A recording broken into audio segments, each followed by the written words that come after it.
Chapter 12. 1. Lady Laura crossed the road by Knightsbridge Barracks and turned again homewards through the park. It was one of those days that occasionally fell in late February, which almost cheer the beholder into a belief that spring has really begun. Overhead, the sky was a clear, pale blue, flecked with summer-looking clouds, gauzy and white. Beneath, the whole earth was waking drowsily from a frost so slight as only to emphasize the essential softness of the day that followed. The crocuses were alight in the grass, and an indescribable tint lay over all that had life, like the flush in the face of an awaking child. But these days are too good to last, and Lady Laura, who had looked at the forecast of a Sunday paper, had determined to take her exercise immediately after church. She had come out not long before from All Saints.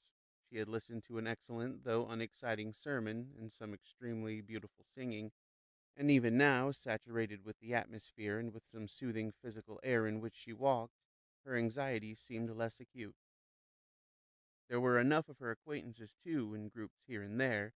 She had to bow and smile sufficiently often to prevent these anxieties from reasserting themselves too forcibly. And it may be supposed that not a creature who observed her, in her exceedingly graceful hat and mantle, with her fair head a little on one side, and her gold-rimmed pince-nez delicately gleaming in the sunlight, had the very faintest suspicion that she had any anxieties at all. Yet she felt strangely unwilling even to go home. The men were to set about clearing the drawing-room while she was at church, and somehow the thought that it would be done when she got home, that the temple would, so to speak, be cleared for sacrifice, was a distasteful one. She did not quite know when the change had begun. In fact, she was scarcely yet aware that there was a change at all. Upon one point only her attention fixed itself, and that was the increasing desire she felt that Laurie Baxter should go no further in his researches under her auspices. Up to within a few weeks ago, she had been all ardor. It had seemed to her, as has been said, that the apparent results of spiritualism were all to the good, that they were in no point contrary to the religion she happened to believe. In fact, that they made real, as does an actual tree in the foreground of a panorama, the rather misty sky and hills of Christianity. She had even called them very teaching. It was about 18 months since she had first taken this up under the onslaught of Mrs. Stapleton's enthusiasm. But things had not been as satisfactory as she wished until Mr. Vincent had appeared. Then, indeed, matters had moved forward. She had seen extraordinary things, and the effect of them had been doubled by the medium's obvious honesty and his strong personality. He was to her as a resolute priest to a timid penitent. He had led her forward, supported by his own conviction and his extremely steady will, until she had begun to feel at home in this amazing new world, and eager to make proselytes. Then Laurie had appeared, and almost immediately a dread had seized her that she could neither explain nor understand. She had attempted a little tentative conversation on the point with dearest Maud, but dearest Maud had appeared so entirely incapable of understanding her scruples that she had said no more.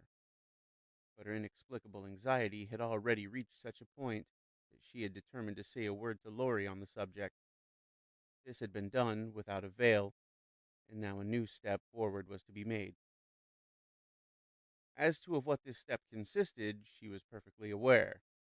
The controls, she believed, the spirits that desired to communicate, had a series of graduated steps by which the communications could be made. From mere incoherent noises, as a man may rap a message from one room to another, through appearances also incoherent and intangible, right up to the final point of assuming visible, tangible form, and of speaking in an audible voice. This process, she believed, consisted first in a mere connection between spirit and matter, and finally passed into an actual assumption of matter, molded into the form of the body once worn by the spirit on earth. For nearly all of this process she had had the evidence of her own senses. She had received messages inexplicable to her except on the hypothesis put forward from departed relations of her own. She had seen lights and faces and even figures formed before her eyes in her own drawing-room, but she had not as yet, though dearest Maud had been more fortunate, been able to handle and grasp such figures, to satisfy the sense of touch as well as of sight, in proof of the reality of the phenomenon. Yes, she was satisfied even with what she had seen. She had no manner of doubt as to the theories put before her by Mr. Vincent, yet she shrank, as she scarcely knew why, from that final consummation which it was proposed to carry out if possible that evening. But the shrinking centered round some half-discerned danger to Laurie Baxter rather than to herself. It was these kinds of thoughts that beset her as she walked up beneath the trees on her way homewards, checked and soothed now somewhat by the pleasant air and the radiant sunlight, yet perceptible beneath everything. And it was not only of Laurie Baxter that she thought. She spared a little attention for herself, for she had begun to be aware, for the first time since her initiation, of a very faint distaste, as slight and yet as suggestive as that caused by a half-perceived consciousness of a delicately disagreeable smell. There comes such a moment in the life of cut flowers in water, when the impetus of growing energy ceases, and a new tone makes itself felt in their scent, of which the end is certain. It is not sufficient to cause the flowers to be thrown away. They still possess volumes of fragrance, yet these decrease, and the new scent increases until it has victory. So it was now the perceptions of this lady. Oh yes, spiritualism was very teaching and beautiful. It was perfectly compatible with orthodox religion. It was undeniably true. She would not dream of giving it up, only it would be better if Laurie Baxter did not meddle with it. He was too sensitive. However, he was coming that evening again. There was the fact. As she turned southwards at last, crossing the road again towards her own street, it seemed to her that the day even now was beginning to cloud over. Over the roofs of Kensington a haze was beginning to make itself visible, as impalpable as a skein of smoke, yet there it was. She felt a little languid, too. Perhaps she had walked too far. She would rest a little after lunch, if dearest Maud did not mind, for dearest Maud was to lunch with her, as was usual on Sundays when the Colonel was away.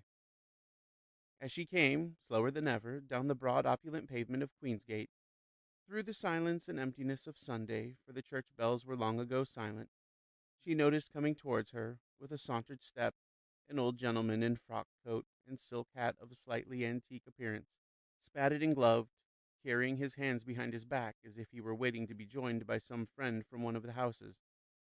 She noticed that he looked at her through his glasses, but thought no more of it till she turned up the steps of her own house. Then she was startled by the sound of quick footsteps and a voice. "I beg your pardon, madam." She turned with her key in the door, and there he stood, hat in hand. "Have I the pleasure of speaking to Lady Laura Bethel?" There was a pleasant brisk ring about his voice that inclined her rather favorable towards him. "Is there anything? Did you want to speak to me?"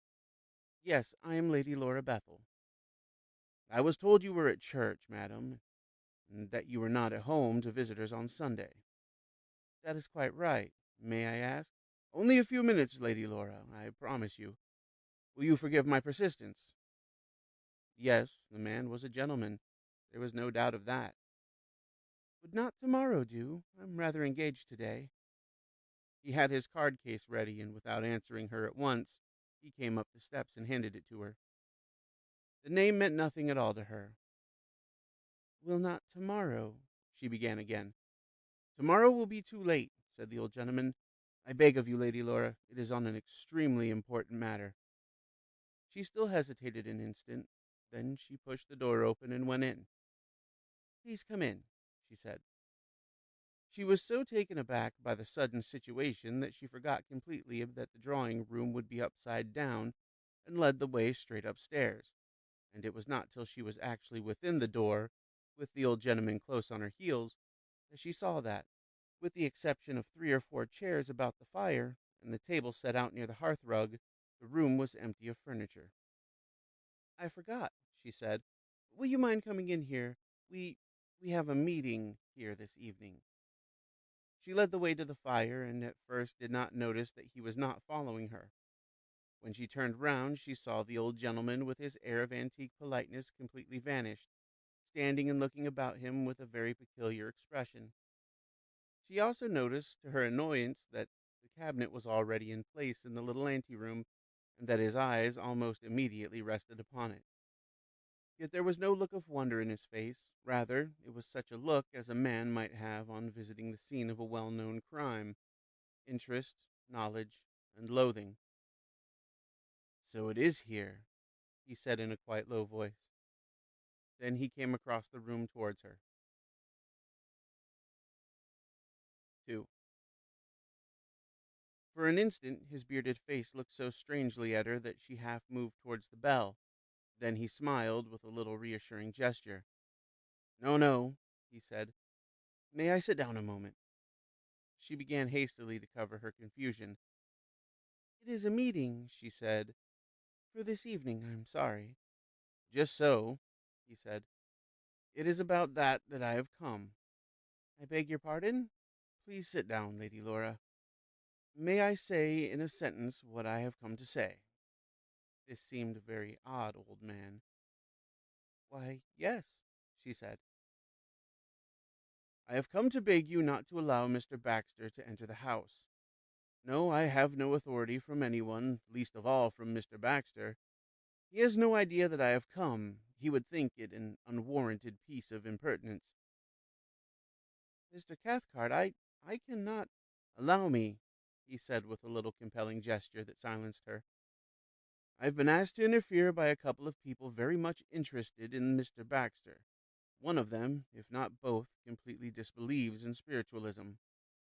"Then you know—" He waved his hands towards the cabinet. "Of course I know," he said. "Why, I was a spiritualist for 10 years myself. No, not a medium, not a professional, that is to say. I know all about Mr. Vincent, all about Mrs. Stapleton and yourself, Lady Laura. I still follow the news closely, I know perfectly well." "And you have given it up?" "I've given it up for a long while," he said quietly, "and I have come to ask you to forbid Mr. Baxter to be present this evening, for the same reason for which I have given it up myself." "Yes, and that?" "I don't think we need to go into that," he said. "It is enough, is it not, for me to say that Mr. Baxter's work, and, in fact, his whole nervous system is suffering considerably from the excitement. That one of the persons who have asked me to do what I can is Mr. Baxter's own law coach, and that even if he had not asked me, Mr. Baxter's own appearance—" "You know him?" "Practically no. I lunched at the same table with him on Friday. The symptoms are quite unmistakable." "I don't understand. Symptoms?" "Well, we will say symptoms of nerve excitement. You are aware, no doubt, that he is exceptionally sensitive. Probably you have seen for yourself." "Wait a moment," said Lady Laura, her own heart beating furiously. "Why do you not go to Mr. Baxter himself?" "I have done so. I arranged to meet him at lunch, and somehow I took a wrong turn with him. I have no tact whatever, as you perceive.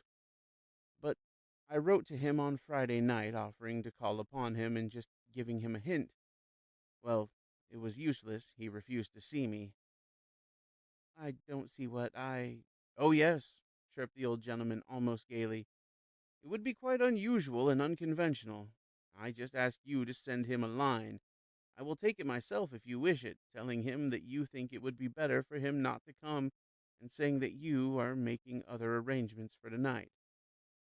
He looked at her with that odd little air of bird-like briskness that she had noticed in the street, and it pleasantly affected her even in the midst of the uneasiness that now surged upon her again tenfold more than before. She could see that there was something else behind his manner. It had just looked out in the glance that he had given round the room on entering, but she could not trouble at this moment to analyze what it was. She was completely bewildered by the strangeness of the encounter, and the extraordinary coincidence of the man's judgment with her own. Yet there were 100 reasons against her taking this advice. What would the others say? What of all the arrangements, the expectation? "I don't see how it's possible now," she began. "I think I know what you mean, but—" "Indeed, I trust you have no idea," cried the old gentleman, with a queer little falsetto note coming into his voice. "No idea at all. I come to you merely on the plea of nervous excitement. It is injuring his health, Lady Laura." She looked at him curiously. "But—" she began. Oh, I will go further, he said. Have you never heard of insanity in connection with all this? We will call it insanity if you wish. For a moment her heart stood still. The word had a sinister sound in view of an incident she had once witnessed, but it seemed to her that some meaning behind, unknown to her, was still more sinister. Why had he said that it might be called insanity only? Yes, I have once seen a case, she stammered. Well, said the old gentleman, is it not enough when I tell you that I who was a spiritualist for 10 years, have never seen a more dangerous subject than Mr. Baxter? Is the risk worth it, Lady Laura? Do you quite understand what you are doing?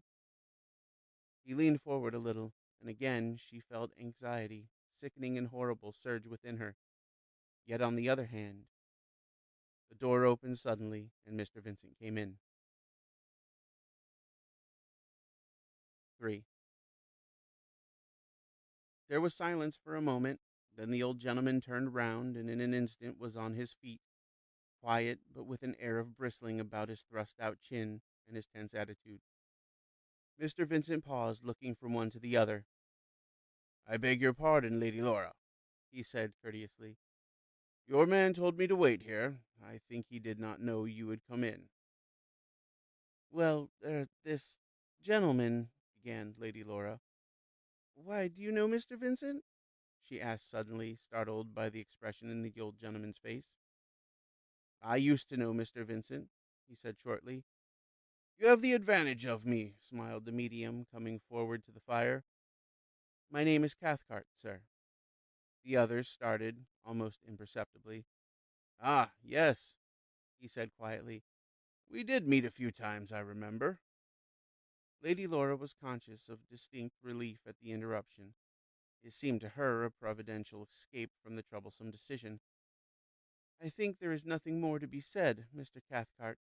No, don't go, Mr. Vincent. We had finished our talk. Lady Laura, said the old gentleman with a rather determined air, I beg of you to give me 10 minutes more private conversation. She hesitated, clearly foreseeing trouble either way. Then she decided. There is no necessity today, she said. If you care to make an appointment for one day next week, Mr. Cathcart. I am to understand that you refuse me a few minutes now? There is no necessity that I can see. Then I must say what I have to say before Mr. Vincent.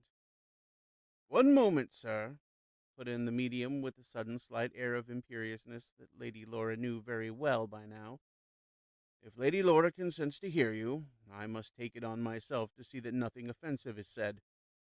He glanced as if for leave towards the woman. She made an effort. If you will say it quickly, she began. Otherwise, the old gentleman drew a breath as if to steady himself. It was plain that he was very strongly moved beneath his self-command. His air of cheerful geniality was gone. I will say in one sentence, he said. It is this. You are ruining that boy between you, body and soul, and you are responsible before his maker and yours. And if... Lady Laura, said the medium, do you wish to hear any more? She made a doubtful little gesture of assent. And if you wish to know my reasoning for saying this, went on Mr. Cathcart, you have only to ask for them from Mr. Vincent. He knows well enough why I left spiritualism, if he dares to tell you. Lady Laura glanced at the medium. He was perfectly still and quiet-looking, watching the old man curiously and half-humorously under his heavy eyebrows. And I understand, went on the other, that tonight you are to make an attempt at complete materialization. Very good, then after tonight it may be too late. I have tried to appeal to the boy, he will not hear me, and you, too, have refused to hear me out. I could give you evidence if you wished. Ask this gentleman how many cases he has known in the last 5 years where complete ruin, body and soul. The medium turned a little to the fire, sighing as if for weariness, and at the sound the old man stopped, trembling. It was more obvious than ever that he only held himself in restraint by a very violent effort. It was as if the presence of the medium affected him in an extraordinary degree. Lady Laura glanced again from one to the other. "That is all, then?" she asked. His lips worked. Then he burst out. "I am sick of talking," he cried. "Sick of it. I have warned you. That is enough. I cannot do more." He wheeled on his heel and went out. A minute later the two heard the front door bang. She looked at Mr. Vincent. He was twirling softly in his strong fingers a little bronze candlestick that stood on the mantelpiece. His manner was completely unconcerned. He even seemed to be smiling a little. For herself, she felt helpless. She had taken her choice, impelled to it, though she scarcely recognized the fact by the entrance of this strong personality, and now she needed reassurance once again. But before she had a word to say, he spoke, still in his serene manner. "Yes, yes," he said. "I remember now. I used to know Mr. Cathcart once. A very violent old gentleman." "What do you mean?" "His reasons for leaving us? Indeed, I scarcely remember. I suppose it was because he became a Catholic." "Was there nothing more?" He looked at her pleasantly. "Why, I dare say there was. I really can't remember, Lady Laura. I suppose he had his nerves shaken. You can see for yourself what a fanatic he is." But in spite of his presence, once more a gust of anxiety shook her. "Mr. Vincent, are you sure it's safe? For Mr. Baxter, I mean?" "Safe? Why, he's as safe as any of us can be. We all have nervous systems, of course." "But he's particularly sensitive, isn't he?" "Indeed, yes. That is why even this evening he must not go into trance. That must come later, after good training." She stood up and came herself to stand by the mantelpiece. "Then really there's no danger?" He turned straight to her, looking at her with kind, smiling eyes. "Lady Laura," he said, "have I ever yet told you that there was no danger? I think not. There is always danger, for every one of us, as there is for the scientist in the laboratory and the engineer in his machinery. But what we can do is to reduce that danger to a minimum, so that, humanly speaking, we are reasonably and sufficiently safe. No doubt you remember the case of that girl. Well, that was an accident, and accidents will happen. But do me the justice to remember that it was the first time that I had seen her. It was absolutely impossible to foresee. She was on the very edge of a nervous breakdown before she entered the room. But with regard to Mr. Baxter, I have seen him again and again, and I tell you that I consider him to be running a certain risk, but a perfectly justifiable one, and one that is reduced to a minimum. If I did not think that we were taking every precaution, I would not have him in the room for all the world. Are you satisfied, Lady Laura?" Every word he said helped her back to assurance. It was all so reasonable and well weighed. If he had said there was no danger, she would have feared the more, but his very recognition of it gave her security. And above all, his tranquility and his strength were enormous assets on his side. She drew a breath and decided to go forward. "And Mr. Cathcart?" she asked. He smiled again. "You can see what he is," he smiled. "I should advise you not to see him again. It's of no sort of use." End of chapter 12.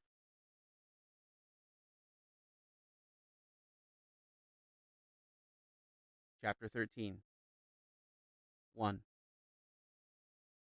The weather forecast had been in the right, and the few that struggled homewards that night from church fought against a southwest wind that tore, laden with driving rain, up the streets and across the open spaces, till the very lights were dimmed in the tall street lamps, and shone only through streaming panes that seemed half opaque with mist and vapor. In Queensgate, hardly one lighted window showed that the houses were inhabited. So fierce was the clamor and storm of the broad street that men made haste to shut out every glimpse of the night, and the fan lights above the doors, or here and there a line of brightness where some draught had tossed the curtains apart, were the only signs of human life.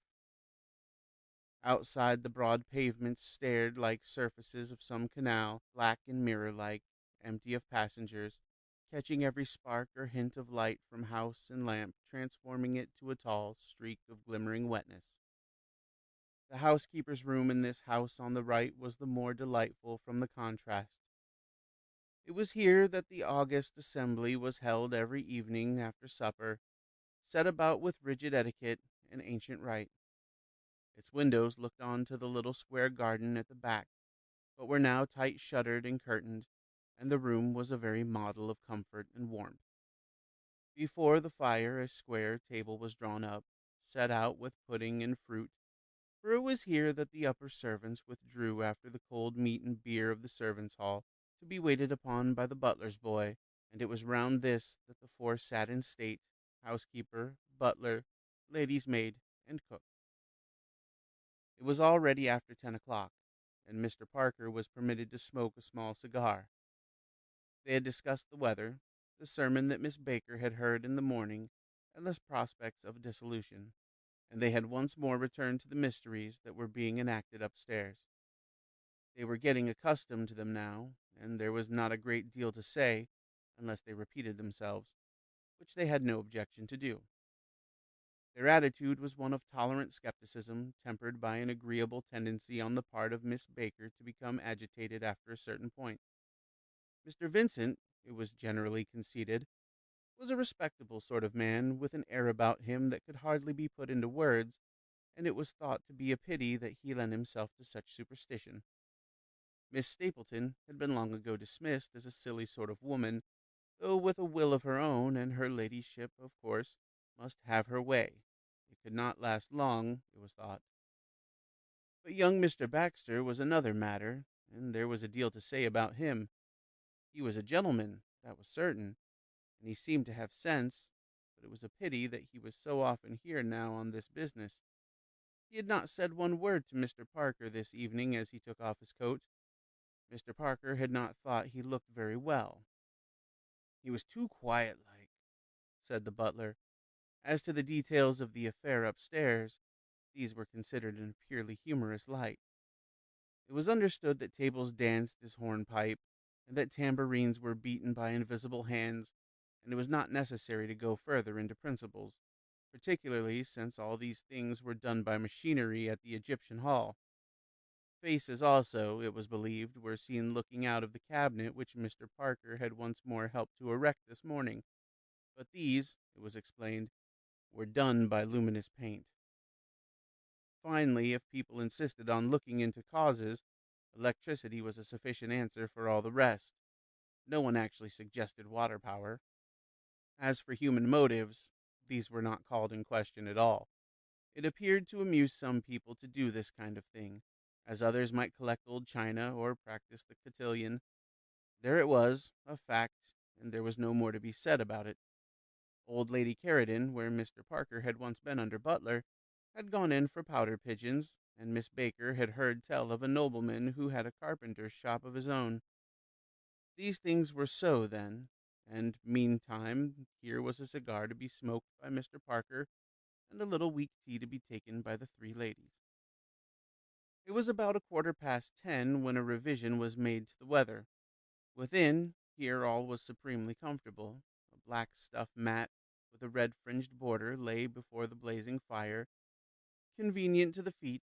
The heavy red curtains shut out the darkness, and where the glass cases of china permitted it, large photographs of wedding groups and the houses of the nobility hung upon the walls. A King Charles spaniel in another glass case looked upon the company with an eternal snarl belied by the mildness of his brown eyes, and corresponding to him on the other side of the fire, a numerous family of humming-birds, a little dusty and dim, poised perpetually above the flowers of a lichened tree, with the flaming sunset to show them up. But without, the wind tore unceasingly, laden with rain, through the gusty darkness of the little garden, and in the pauses the swift dripping from the roof splashed and splashed upon the paved walk. It was a very wild night, as Mr. Parker observed 4 times. He only hoped that no one would require a hansom cab. He had been foolish enough to take the responsibility tonight of letting the guests out himself, and of allowing William to go to bed when he wished.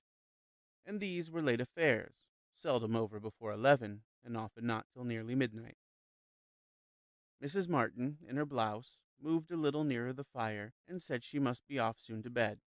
Mrs. Mayle, in her black silk, added that there was no telling when her ladyship would get to bed, what with Mrs. Stapleton and all, and commiserated Mrs. Baker. Mrs. Baker moaned a little in self-pity, and Mr. Parker remarked for the fifth time that it was a wild night. It was an astonishingly serene and domestic atmosphere. No effort of imagination or wit was required from anybody. It was enough to make observations when they occurred to the brain, and they would meet with the tranquil response. As 10:30 tinkled out from the little yellow marble clock on the mantelpiece, it had been won by Miss Mayle's deceased husband in a horticultural exhibition. Mrs. Martin said that she must go and have a look at the scullery to see that all was as it should be.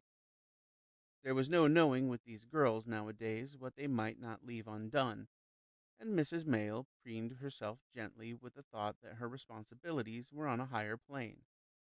Mr. Parker made a courteous movement as if to rise, and remained seated as the cook rustled out.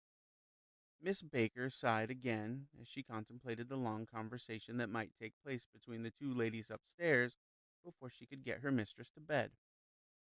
Once more the tranquil atmosphere settled down on the warm room. The brass lamp burned brightly with a faint and reassuring smell of paraffin. The fire presented a radiant cavern of red coals fringed by dancing flames, and Mr. Parker leaned forward to shake off the ash of his cigar. Then, on a sudden, he paused. From the passage outside came the passionless tinkle of an electric bell, then another, and another, and another, as if some person overhead strove by reiteration on that single note to cry out some overwhelming need. 2. Overhead in the great empty drawing-room, the noise of the wind and rain, the almost continuous spatter on the glass, and the long hooting of the guests had been far more noticeable than in the basement beneath. Below stairs, the company had been natural and normal, talking of this and that in a brightly lighted room, dwelling only on matters that fell beneath the range of their senses, lulled by warmth and food and cigar smoke into a kind of rapt self-contemplation. But up here in this gloom, lighted only on this occasion by a single shaded candle, in a complete interior silence, 3 persons had sat round a table for more than an hour, striving by passivity and a kind of indescribable concentration to ignore all that was presented by the senses, and to await some movement from that which lies beyond them. Lady Laura had sat down that night in a state of mind which she could not analyze. It was not that her anxieties had been lulled so much as counterbalanced. They were still there, at once poignant and heavy, but on the other side there had been the assured air of the medium, his reasonableness and his personality, as well as the enthusiasm of her friend and her astonished remonstrances. She had decided to acquiesce, not because she was satisfied, but because on the whole anxiety was outweighed by confidence.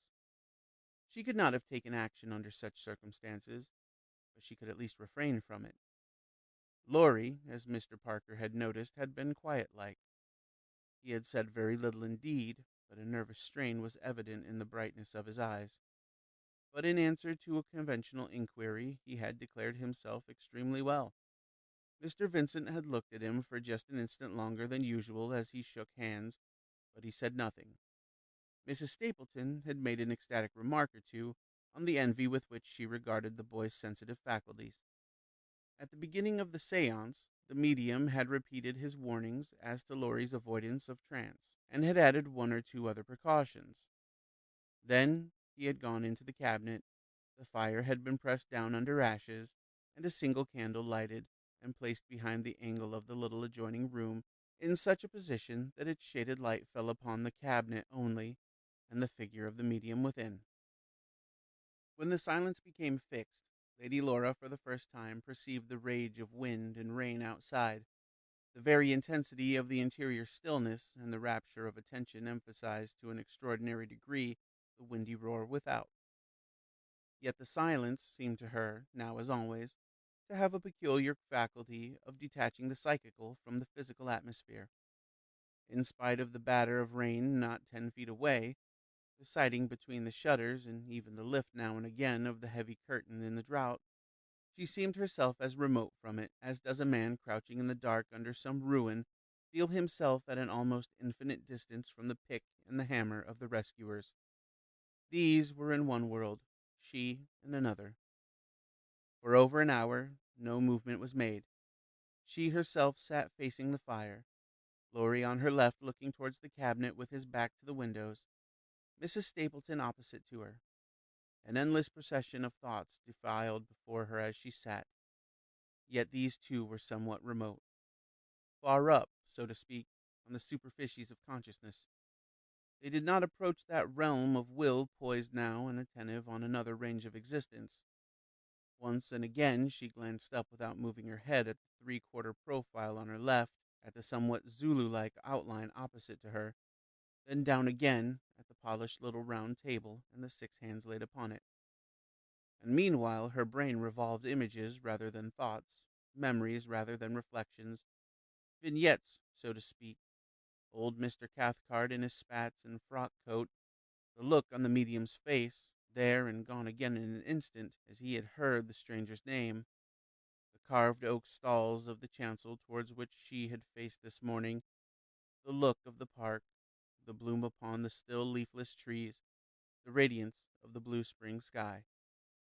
It must have been, she thought, after a little over an hour that the first expected movement made itself felt, a long trembling shudder through the wood beneath her hands, followed by a strange sensation of lightness, as if the whole table rose a little from the floor. Then, almost before the movement subsided, a torrent of little taps poured itself out, as delicate and as swift and, it seemed, as perfectly calculated as the rapping of some minute electric hammer. This was new to her, yet not so unlike other experiences as to seem strange or perturbing in any way. Again she bent her attention to the table as the vibration ceased. There followed a long silence. It must have been about 10 minutes later that she became aware of the next phenomenon, and her attention had been called to it by a sudden noiseless uplifting of the profile on her left. She turned her face to the cabinet and looked, and there, perfectly discernible, was some movement going on between the curtains. For the moment she could see the medium clearly, his arms folded, indicated by the white lines of his cuffs across his breast, his head sunk forward in a deep sleep, and at the next instant the curtains flapped 2 or 3 times as if jerked from within, and finally rested completely closed. She glanced quickly at the boy on her left, and in the diffused light from the other room could see him distinctly, his eyes open and watching, his lips compressed as if in some tense effort of self-control. When she looked at the cabinet again, she could see that some movement had begun again behind the curtains, for these swayed and jerked convulsively, as if some person with but little room was moving there. And she could hear now, as the gusts outside lulled for a moment, the steady, rather stertorous breathing of the medium. Then once again the wind gathered strength outside, the rain tore at the glass like a streaming handful of tiny pebbles, and the great curtains at her side lifted and sighed in the draught through the shutters.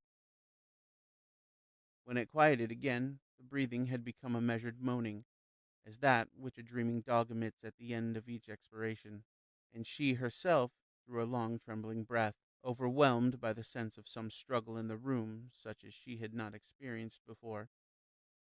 It was impossible for her to express this even to herself, yet the perception was clear, as clear as some presentment of the senses.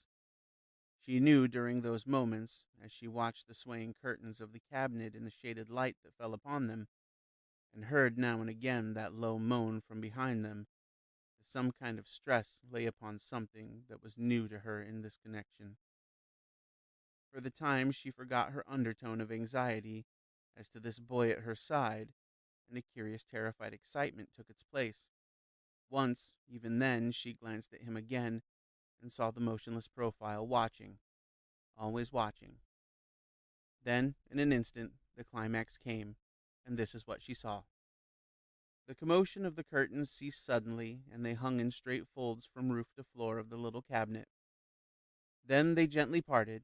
She saw the long fingers that laid hold of them, and the form of a person came out, descended the single step, and stood on the floor before her eyes, in the plain candlelight not 4 steps away. It was the figure of a young girl, perfectly formed in all its parts, swathed in some light stuff resembling muslin that fell almost to the feet and shrouded the upper part of the head. Her hands were clasped across her breast, her bare feet were visible against the dark floor, and her features were unmistakably clear. There was a certain beauty in the face, in the young lips, the open eyes, and the dark lines of the brows over them, and the complexion was waxen, clear as of a blonde. But as the observer had noticed before on the 3 or 4 occasions on which she had seen these phenomena, there was a strange mask-like set of the features, as if the life that lay behind them had not perfectly saturated that which expressed it. It was something utterly different from the face of a dead person, yet also not completely alive, though the eyes turned a little in their sockets, and the young down-curved lips smiled. Behind her, plain between the tossed-back curtains, was the figure of the medium sunk in sleep. And so for a few seconds the apparition remained. It seemed to the watcher that during those seconds the whole world was still, whether in truth the wind had dropped, or whether the absorbed attention perceived nothing but the marvel before it, yet so it seemed. Even the breathing of the medium had stopped. Lady Laura heard only the ticking of the watch upon her own wrist. Then, as once more a gust tore up from the southwest, the figure moved forward a step nearer the table, coming with a motion as of a living person, causing, it even appeared, the faint vibration on the floor as of a living body. She stood so near now, though with her back to the diffused light of the anteroom, that her features were more plain than before, the stained lips, the open eyes, the shadow beneath the nostrils and chin, even the white fingers clasped across the breast. There was none of the vague mistiness that had been seen once before in the room. Every line was as clear-cut as in the face of a living person. Even the swell of the breast beneath the hands, the slender sloping shoulders, the long curved line from hip to ankle, all were real and discernible, and once again the staring eyes of the watcher took in, and her mind perceived, that slight mask-like look on the pretty appealing face. Once again the figure came forward, straight on to the table, and then, so swift that not a motion or a word could check it, the catastrophe fell. There was a violent movement on Lady Laura's left hand. A chair shot back and fell, and with a horrible tearing cry from the throat, the boy dashed himself face forwards across the table, snatched at and for an instant seized something real and concrete that stood there. And as the 2 women sprang up, losing sight for an instant of the figure that had been there a moment ago, the boy sank forward, moaning and sobbing, and a crash as of a heavy body falling sounded somewhere from the cabinet.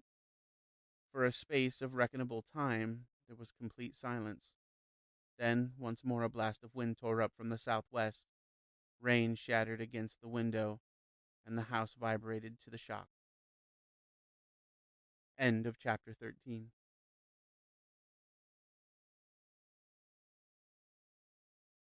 Chapter 14. 1. As the date approached, Maggie felt her anxiety settle down, like a fire, from turbulence to steady flame.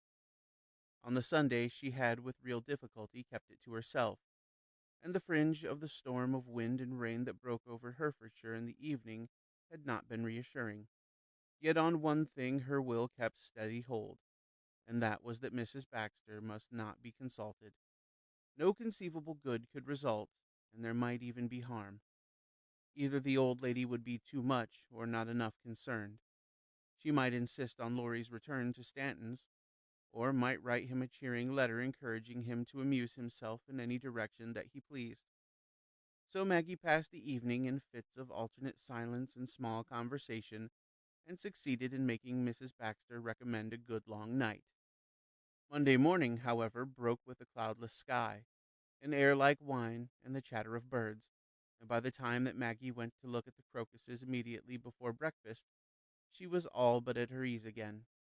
Enough, however, of anxiety remained to make her hurry out to the stable yard when she heard the postman on his way to the back door. There was one letter for her in Mr. Cathcart's handwriting, and she opened it rather hastily as she turned in again to the garden. It was reassuring. It stated that the writer had approached, that was the word, Mr. Baxter, though unfortunately with ill success, and that he proposed on the following day, the letter was dated on Saturday evening, also to approach Lady Laura Bethel. He felt fairly confident, he said, that his efforts would succeed in postponing, at any rate, Mr. Baxter's visit to Lady Laura, and in that case he would write further as to what was best to be done. In the meanwhile, Miss Derenay was not to be in the least anxious. Whatever happened, it was extremely improbable that one visit more or less to a séance would carry any great harm. It was the habit, rather than the act, that was usually harmful to the nervous system, and the writer begged to remain her obedient servant. Maggie's spirits rose with a bound. How extraordinarily foolish she had been, she told herself, to have been filled with such forebodings last night. It was more than likely that the séance had taken place without Laurie, and, even at the worst, as Mr. Cathcart said, he was probably only a little more excited than usual this morning. So she began to think about future arrangements, and by the time that Mrs. Baxter looked benignantly out at her from beneath the Queen Anne doorway to tell her that breakfast was waiting, she was conceiving of the possibility of going up herself to London in a week or two on some shopping excuse, and of making one more genial attempt to persuade Laurie to be a sensible boy again. During her visit to the fowl yard after breakfast, she began to elaborate these plans. She was clear now, once again, that the whole thing was a fantastic delusion, and that its sole harm was that it was superstitious and nerve-shaking. She threw a large handful of maize with a meditative eye. It was on that ground, and that only, that she would approach Laurie. Perhaps even it would be better for her not to go and see him. It might appear that she was making too much of it. A good sensible letter might do the work equally well. Well, she would wait at least to hear from Mr. Cathcart once more. The second post would probably bring a letter from him. She emptied her bowl. She was out again in the spring sunshine, walking up and down before the house with a book by the time that the second post was due. But this time through the iron gate she saw the postman go past the house without stopping. Once more her spirits rose, this time, one might say, to par, and she went indoors. Her window looked out onto the front, and she moved her writing table to it to catch as much as possible of the radiant air and light of the spring day.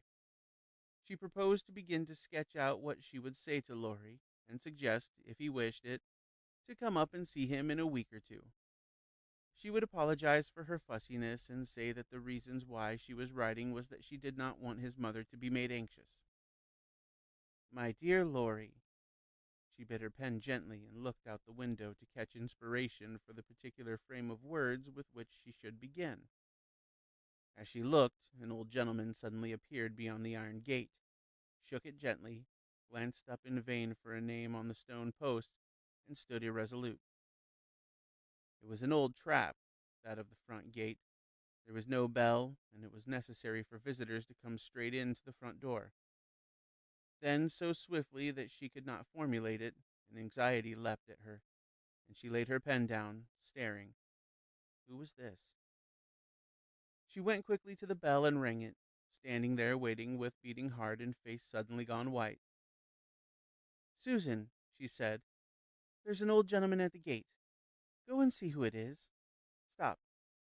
If it is anyone for me, if he gives the name of Mr. Cathcart, ask him to be so kind as to go round the turn of the village and wait for me. Susan, don't say anything to Mrs. Baxter. It may just possibly be bad news.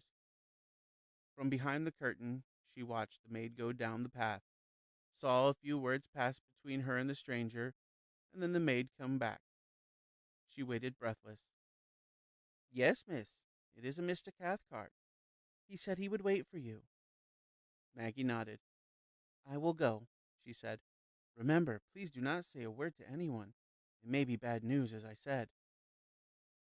As she walked through the hamlet 3 minutes later, she began to recognize that the news must be really serious, and that beneath all her serenity, she had been aware of its possibility.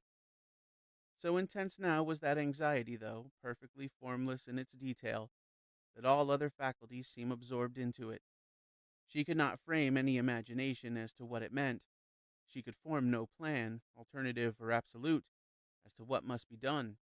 She was only aware that something had happened, and that she would know the facts in a few seconds. About 50 yards up the turning, she saw the old gentleman waiting. He was in his London clothes, silk hatted and spatted, and made a curiously incongruous picture there in the deep banked lane that led upwards to the village. On either side towered the trees, still leafless, yet brushed with life, and overhead chattered the birds against the tender midday sky of spring. He lifted his hat as she came to him, but they spoke no word of greeting. "Tell me quickly," she said. "I am Maggie Derenay." He turned to walk by her side, saying nothing for a moment. "The facts or the interpretation?" he asked in his brisk manner. "I will just say first that I have seen him this morning." "Oh?" "The facts," she said. "Quickly, please." "Well, he is going to Mr. Morton's chambers this afternoon, he says." "What?" "One moment, please. Uh, he is not seriously ill, as the world counts illness. He thought he was just very tired this morning. I went round to call on him. He was in bed at 10:30 when I left him. Then I came straight down here." For a moment she thought the old man mad. The relief was so intense that she flushed scarlet and stopped dead in the middle of the road. "You came down here," she repeated. "Why, I thought—" He looked at her gravely in spite of the incessant twinkle in his eyes. She perceived that this old man's eyes would twinkle at a deathbed. He stroked his gray beard smoothly down. "Yes, you thought he was dead, perhaps.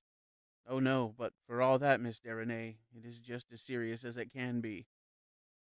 She did not know what to think. Was the man a madman himself? "Listen, please. I'm telling you simply the facts. I was anxious, and I went round this morning first to Lady Laura Bethel. To my astonishment, she saw me. I will not tell you all that she said just now.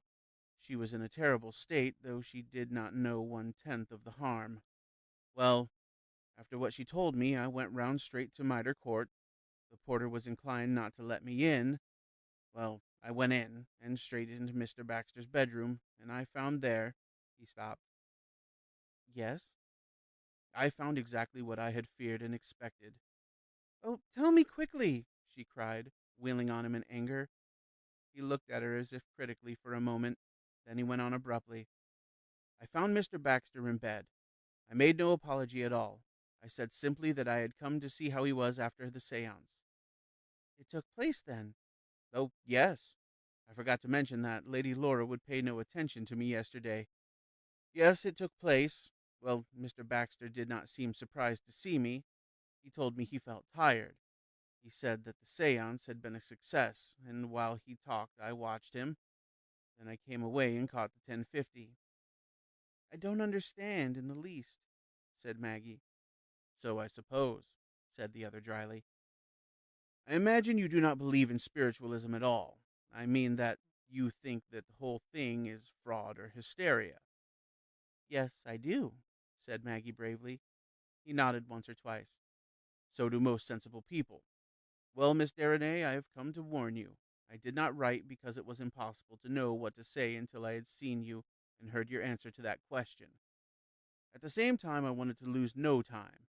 Anything may happen now at any moment. I wanted to tell you this, that I am at your service now altogether. When—" He stopped, and then he began again. "If you hear no further news for the present, may I ask when you expect to see Mr. Baxter again?" "In Easter week." "That is a fortnight off. Do you think you could persuade him to come down here next week instead? I should like you to see him for yourself, or even sooner." She was still hopelessly confused with these apparent alternations. She still wondered whether Mr. Cathcart were as mad as he seemed. They turned as the village came in sight ahead up the hill. "Next week? I could try," she said mechanically, "but I don't understand." He held up a gloved hand. "Wait till you have seen him," he said. "For myself, I shall make a point of seeing Mr. Morton every day to hear the news. Miss Derenay, I tell you plainly that you alone will have to bear the weight of all of this, unless Mrs. Baxter—" "Oh, do explain," she said almost irritably. He looked at her with those irresistibly twinkling eyes, but she perceived a very steady will behind them. I will explain nothing at all, he said, now that I have seen you and heard what you think, except this single point. What you have to be prepared for is the news that Mr. Baxter has suddenly gone out of his mind. It was said in exactly the same tone as his previous sentence, and for a moment she did not catch the full weight of its meaning.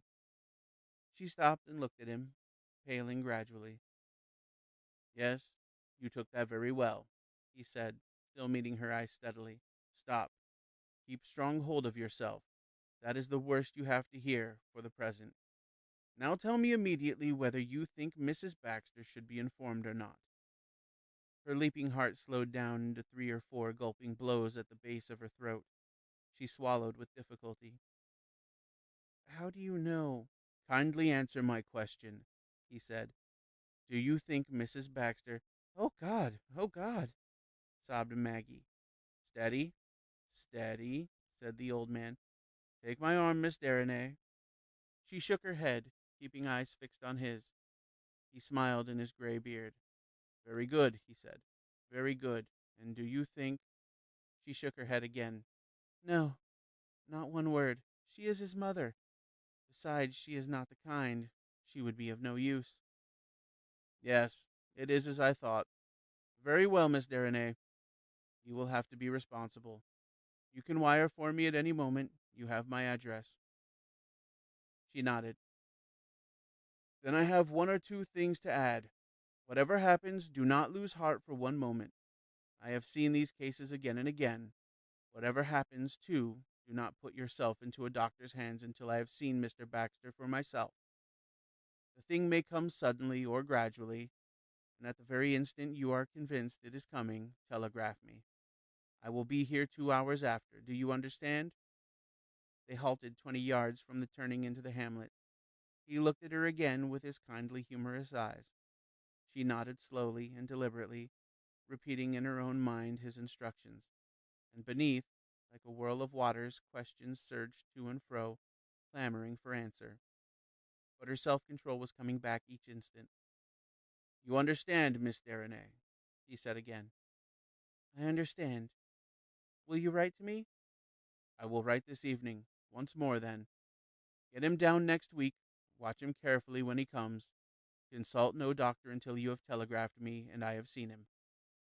She drew a long breath, nodding almost mechanically. Goodbye, Miss Derenay. Let me tell you that you are taking it magnificently. Fear nothing. Pray much. He took her hand for a moment, then he raised his hat and left her standing there. 2. Mrs. Baxter was exceedingly absorbed just now in the pious book of meditations written by a clergyman. A nicely bound copy of it, which she had ordered specially, had arrived by the parcels post that morning, and she had been sitting in the drawing-room ever since, looking through it and marking it with a small silver pencil. Religion was to this lady what horticulture was to Maggie, except, of course, that it was really important, while horticulture was not. She often wondered that Maggie did not seem to understand. Of course she went to Mass every morning, dear girl, but religion surely was much more than that.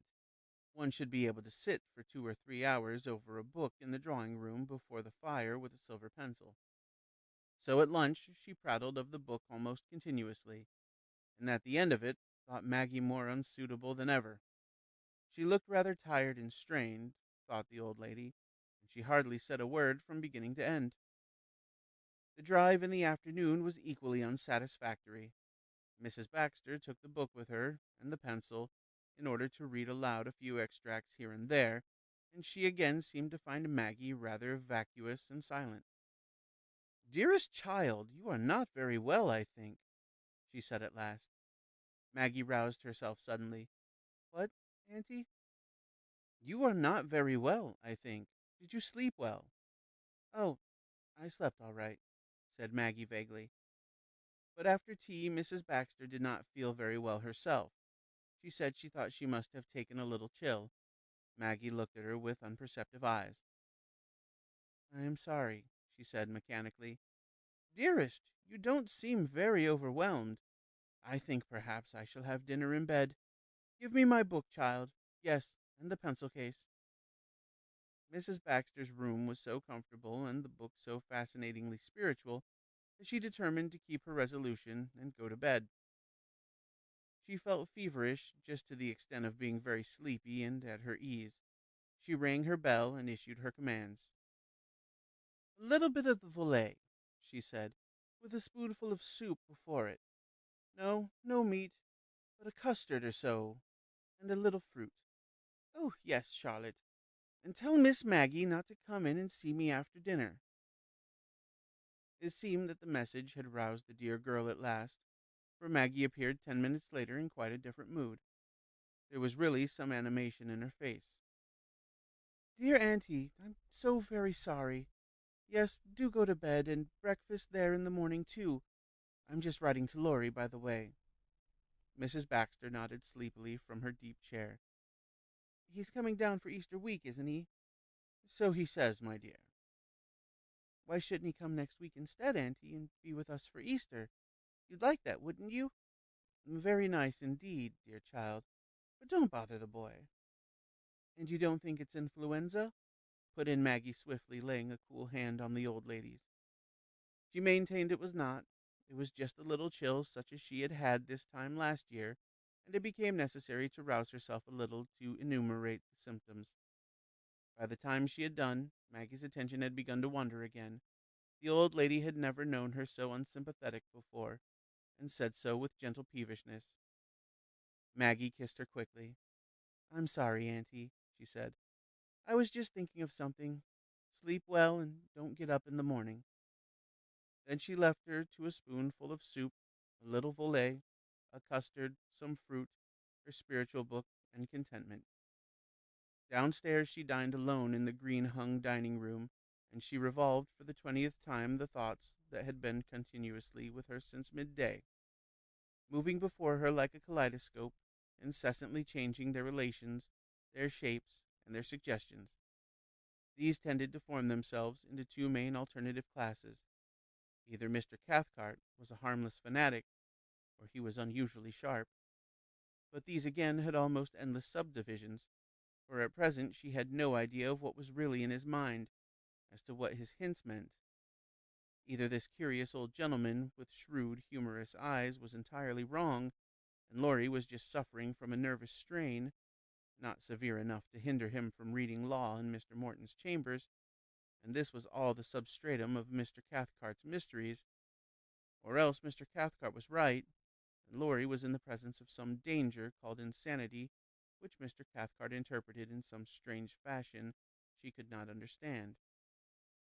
And beneath all this again moved the further questions as to what spiritualism really was, what it professed to be, or mere superstitious nonsense, or something else. She was amazed that she had not demanded greater explicitness this morning, but the thing had been so startling, so suggestive at first, so insignificant in its substance, that her ordinary common sense had deserted her. The old gentleman had come and gone like a wraith, had uttered a few inconclusive sentences, and promised to write, had been disappointed with her at one moment, and enthusiastic the next. Obviously, their planes ran neither parallel nor opposing. They cut at unexpected points, and Maggie had no notion as to the direction in which his lay.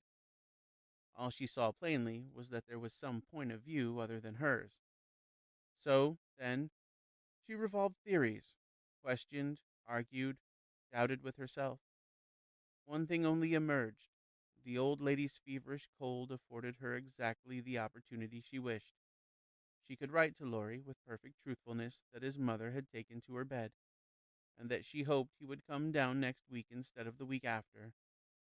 After dinner she sat down and wrote it, pausing many times to consider a phrase. Then she read a little, and soon after 10 went upstairs to bed.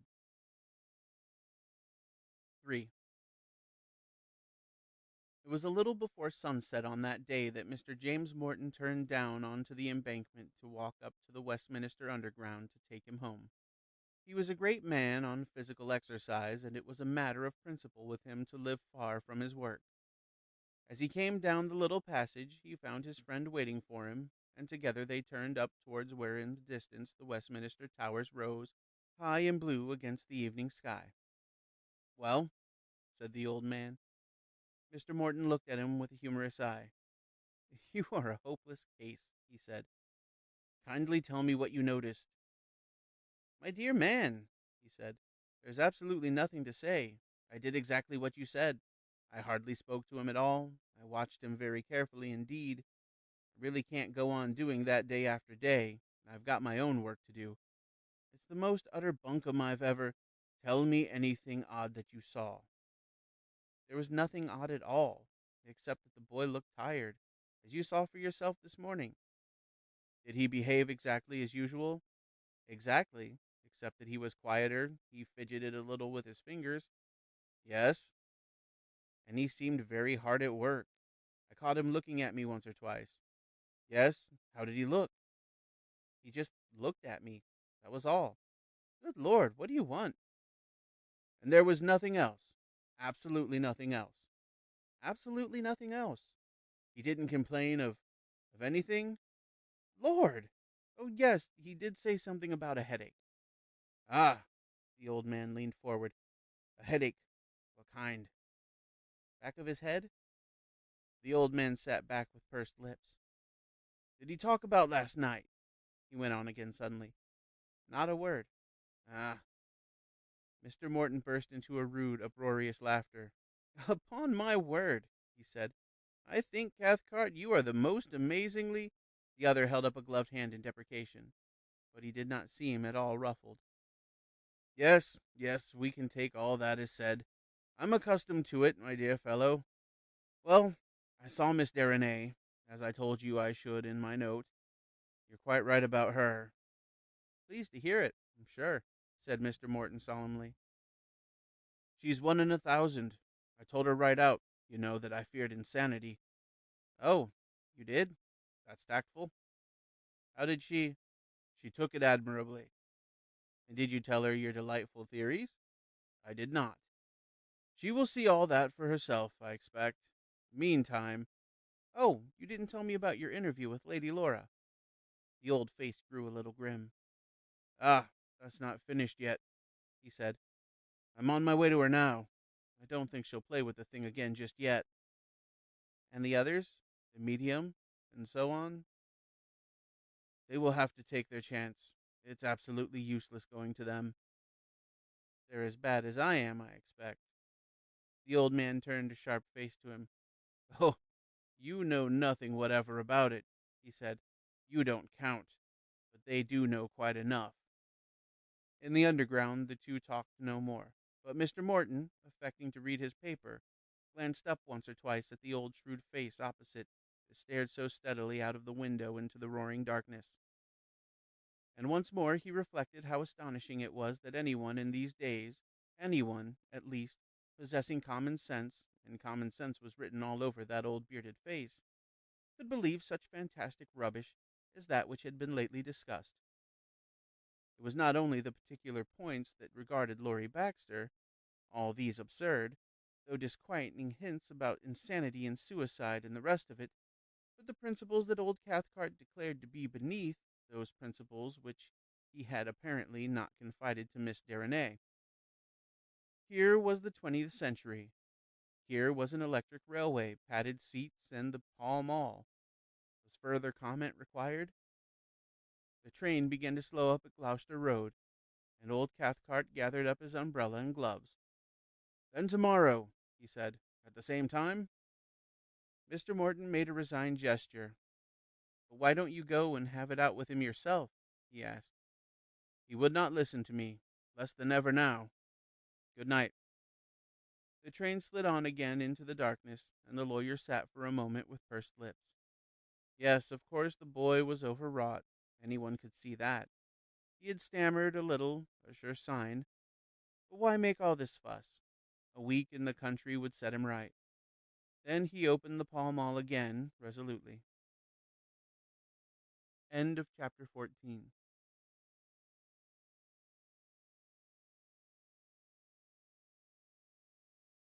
Chapter 15. 1. Mr. and Mrs. Nugent were enjoying their holiday exceedingly. On Good Friday they had driven laboriously in a wagonette to Royston, where they had visited the Hermit's Cave in company with other grandees of their village, and held a stately picnic on the downs. They had returned, the gentlemen of the party slightly flushed with brandy and water from the various hostelries on the home journey, and the ladies severe with watercress on their laps. Accordingly, on the Saturday, Mrs. Nugent had thought it better to stay indoors and dispatch her husband to the scene of the first cricket match of the season a couple miles away. At about 5 o'clock she made herself a cup of tea, and did not wake up from the sleep which followed until the evening was closing in. She awoke with a start, remembering that she had intended to give a good look between the spare bedroom that had been her daughter's, and possibly make a change or two of the furniture. There was a mahogany wardrobe, and so forth. She had not entered this room very often since the death. It had come to resemble to her mind a sort of melancholy sanctuary, symbolical of glories that might have been, for she and her husband were full of the glorious day that had begun to dawn when Laurie, very constrained though very ardent, had called upon them in state to disclose his intentions. Well, it had been a false dawn, but at least it could be, and was, still talked about in sad and suggestive whispers.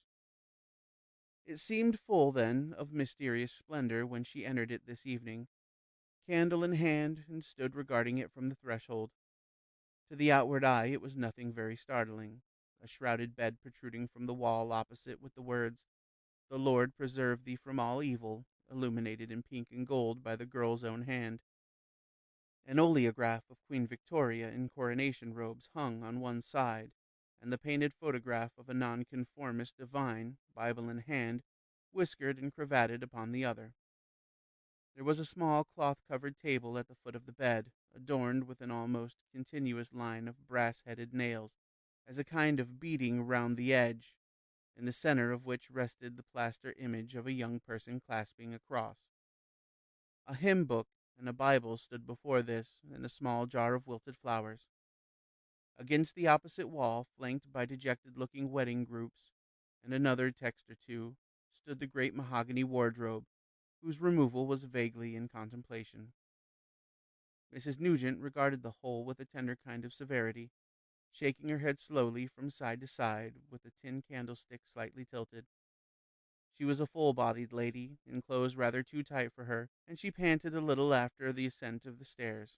It seemed to her once more a strangely and inexplicable perverse act of Providence, to whom she had always paid deference, by which so incalculable a rise in the social scale had been denied to her. Then she advanced a step, her eyes straying from the shouldered bed to the wardrobe and back again. Then she set the candlestick upon the table and turned around.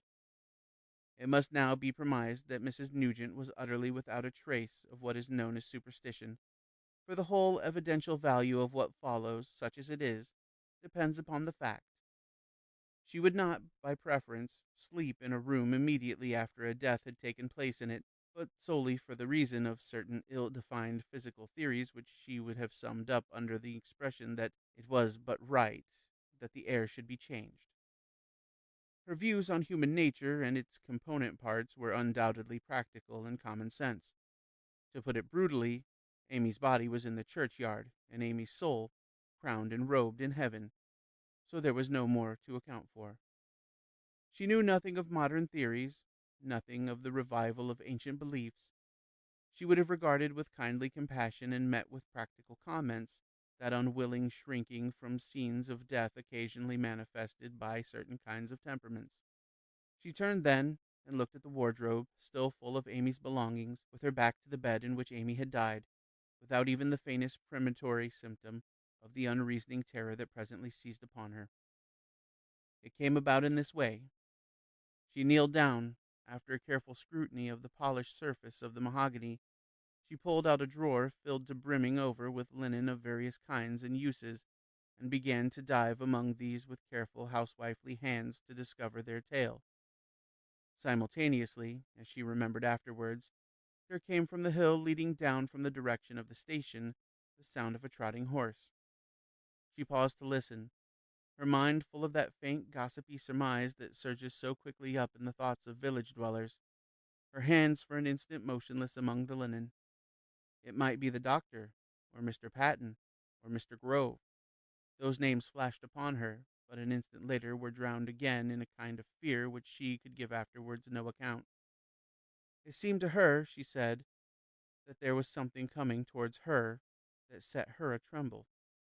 And when, a moment later, the trotting hoofs rang out sharp and near, she positively relapsed into a kind of sitting position on the floor, helpless and paralyzed by a furious uprush of terror. For it appeared, so far as Mrs. Nugent could afterwards make it out, as if a sort of double process went on.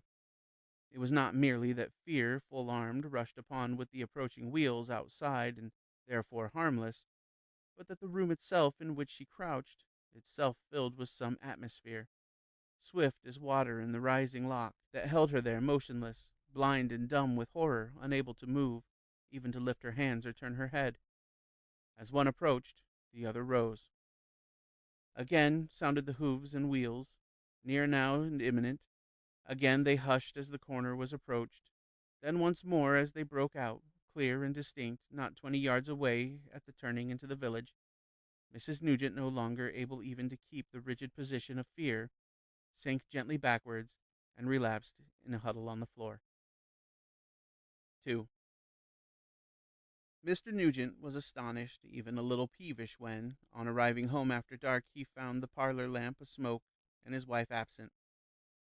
He inquired for her. The mistress had slipped upstairs scarcely 10 minutes ago. He shouted at the bottom of the stairs, but there was no response, and after he had taken his boots off, and his desire for supper had become poignant, he himself stepped upstairs to see into the matter. It was several minutes, even after the conveyal of an apparently inanimate body downstairs, before his wife first made clear signs of intelligence, and even these were little more than grotesque expressions of fear, rolling eyes, and exclamations. It was another quarter of an hour before any kind of connected story could be got out of her. One conclusion only was evident, that Mrs. Nugent did not propose to fetch the forgotten candle still burning on the cloth-covered, brass-nailed table, but that it must be fetched instantly, the door locked on the outside, and the key laid before her on that tablecloth. These were the terms that must be conceded before any further details were gone into. Plainly, there was but one person to carry out these instructions, for the little servant maid was already all eyes and mouth at the few pregnant sentences that had fallen from the mistress's lips. So Mr. Nugent himself, cloth cap and all, stepped upstairs once more. He paused at the door and looked in. All was entirely as usual, in spite of the unpleasant expectancy roused, in spite of himself and his godliness, by words of his wife and her awful head nodding. The room gave back to him no echo or lingering scent of horror. The little bed stood there, white and innocent in the candlelight. The drawer still gaped, showing its pathetic contents. The furniture, pictures, texts, and all the rest remained in their places, harmless and undefiled as when Amy herself had set them there. He looked carefully round before entering, then stepping forward he took the candle, closed the drawer, not without difficulty, glanced round once more, and went out, locking the door behind him. "A pack of nonsense," he said as he tossed the key onto the table before his wife. The theological discussion waxed late that night, and by 10 o'clock Mrs. Nugent, under the influence of an excellent supper and a touch of stimulant, had begun to condemn her own terrors, or rather to cease to protest when her husband condemned them for her. A number of solutions had been proposed for the startling little incident, to none of which did she give an unqualified denial. It was the stooping that had done it. There had been a rush of blood to the head that had emptied the heart and caused the sinking feeling. It was the watercress eaten in such abundance on the previous afternoon. It was the fact that she had passed an unoccupied morning, owing to the closing of the shop. It was one of those things, or all of them, or some other like one of them. Even the little maid was reassured when she came to take away the supper things by the cheerful conversation of the couple, though she registered a private vow that for no consideration under heaven would she enter the bedroom on the right at the top of the stairs. About 10:30, Mrs. Nugent said she would step up to bed, and in that direction she went, accompanied by her husband, whose program it was presently to step round to the wheat sheaf for an hour with the landlord after the bar was shut up. At the door on the right hand he hesitated, but his wife passed on sternly, and she was passed into their own bedroom. A piece of news came to his mind. "That was Mr. Laurie you heard, Mary," said he. "Jim told me you saw him go past just after dark. Well, I'll take the house key with me." End of chapter 15.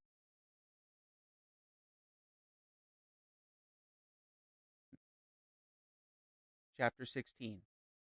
1. "When is he coming?" asked Mrs. Baxter with a touch of peevishness as she sat propped up in her tall chair before the bedroom fire. "He will be here about 6, said Maggie. "Are you sure you have finished?" The old lady turned away her head from the rice pudding in a kind of gesture of repulsion. She was in the fractious period of influenza, and Maggie had had a hard time with her. Nothing particular had happened for the last 10 days. Mrs. Baxter's feverish cold had developed, and she was but now emerging from the night-dress and flannel jacket stage to that of the petticoat and dressing-gown. It was all very ordinary and untragic, and Maggie had had but little time to consider the events on which her subconscious attention still dwelt. Mr. Cathcart had had no particular news to give her. Laurie, it seemed, was working silently with his coach, talking little, yet the old man did not for one instant withdraw one word that he had said. Only in answer to a series of positive inquiries from the girl 2 days before, he had told her to wait and see him for herself, warning her at the same time to show no signs of perturbation to the boy. And now the day was come, Easter Eve, as it happened, and she would see him before night. He had sent no answer to her first letter. Then, finally, a telegram had come that morning announcing his train. She was wondering with all her might that afternoon as to what she would see. In a way, she was terrified. In another way, she was contemptuous. The evidence was so extraordinarily confused. If he were in danger of insanity, how was it that Mr. Cathcart advised her to get him down to a house with only 2 women and a few maids? Who was there besides this old gentleman who ever dreamed that such a danger was possible? How, if it was so obvious that she would see the change for herself, was it that others, Mr. Morton, for example, had not seen it too? More than ever, the theory gained force in her mind that the whole thing was grossly exaggerated by this old man, and that all that was the matter with Laurie was a certain nervous strain. Yet for all that, as the afternoon closed in, she felt her nerves tightening. She walked a little in the garden while the old lady took her nap. She came in to read to her again from the vellum-bound little book as the afternoon light began to fade. Then, after tea, she went under orders to see for herself whether Laurie's room was as it should be. It struck her with an odd sense of strangeness as she went in. She scarcely knew why. She told herself it was because of what she had heard of him lately. But all was as it should be. There were spring flowers on the table and mantel shelf, and a pleasant fire on the hearth. It was even reassuring after she had been there a minute or two. Then she went to look at the smoking room, where she had sat with him and heard the curious noise of the cracking wood on the night of the thaw, when the boy had behaved so foolishly.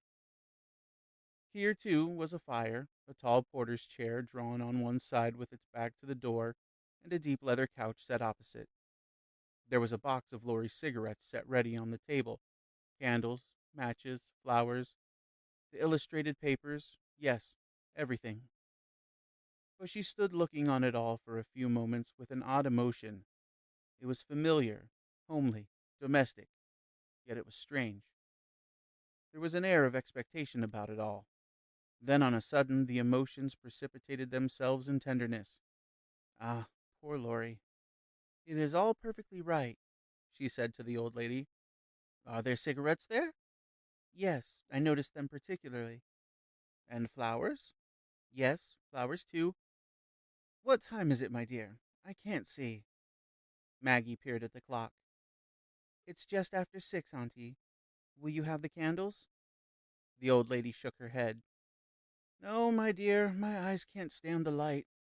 Why hasn't the boy come?" "Why, it's hardly time yet. Shall I bring him up at once?" "Just for 2 minutes," sighed the old lady. "My head's bad again." Poor dear, said Maggie. Sit down, my dearest, for a few minutes. You'll hear the wheels from here.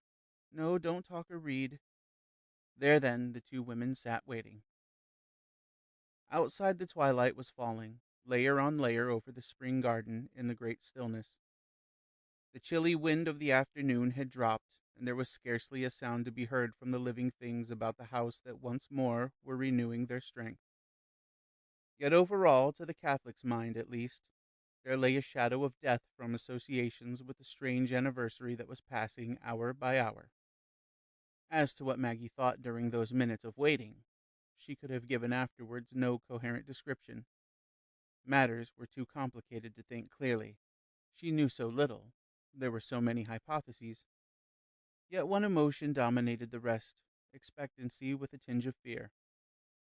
Here she sat, in this peaceful room, with all the homely paraphernalia of convalescence about her, the fire, the bed laid invitingly open with a couple of books, and a reading lamp on the little table at the side, the faint smell of sandalwood, and before the fire dozed a peaceful old lady, full too of gentle expectation of her son, yet knowing nothing whatever of the vague perils that were about him, that had, indeed, whatever they were, already closed in on him, and that son was approaching nearer every instant through the country lanes. She rose at last and went on tiptoe to the window. The curtains had not yet been drawn, and she could see in the fading light the elaborate ironwork of the tall gate in the fence, and the common road outside it, gleaming here and there in puddles that caught the green color from the dying western sky. In front, on the lawn on this side, burned tiny patches of white where the crocuses sprouted. As she stood there came a sound of wheels, and a carriage came in sight. It drew up at the gate, and the door opened. 2. He has come, said the girl softly, as she saw the tall, ulstered figure appear from the carriage. There was no answer, and as she went on tiptoe to the fire, she saw that the old lady was asleep.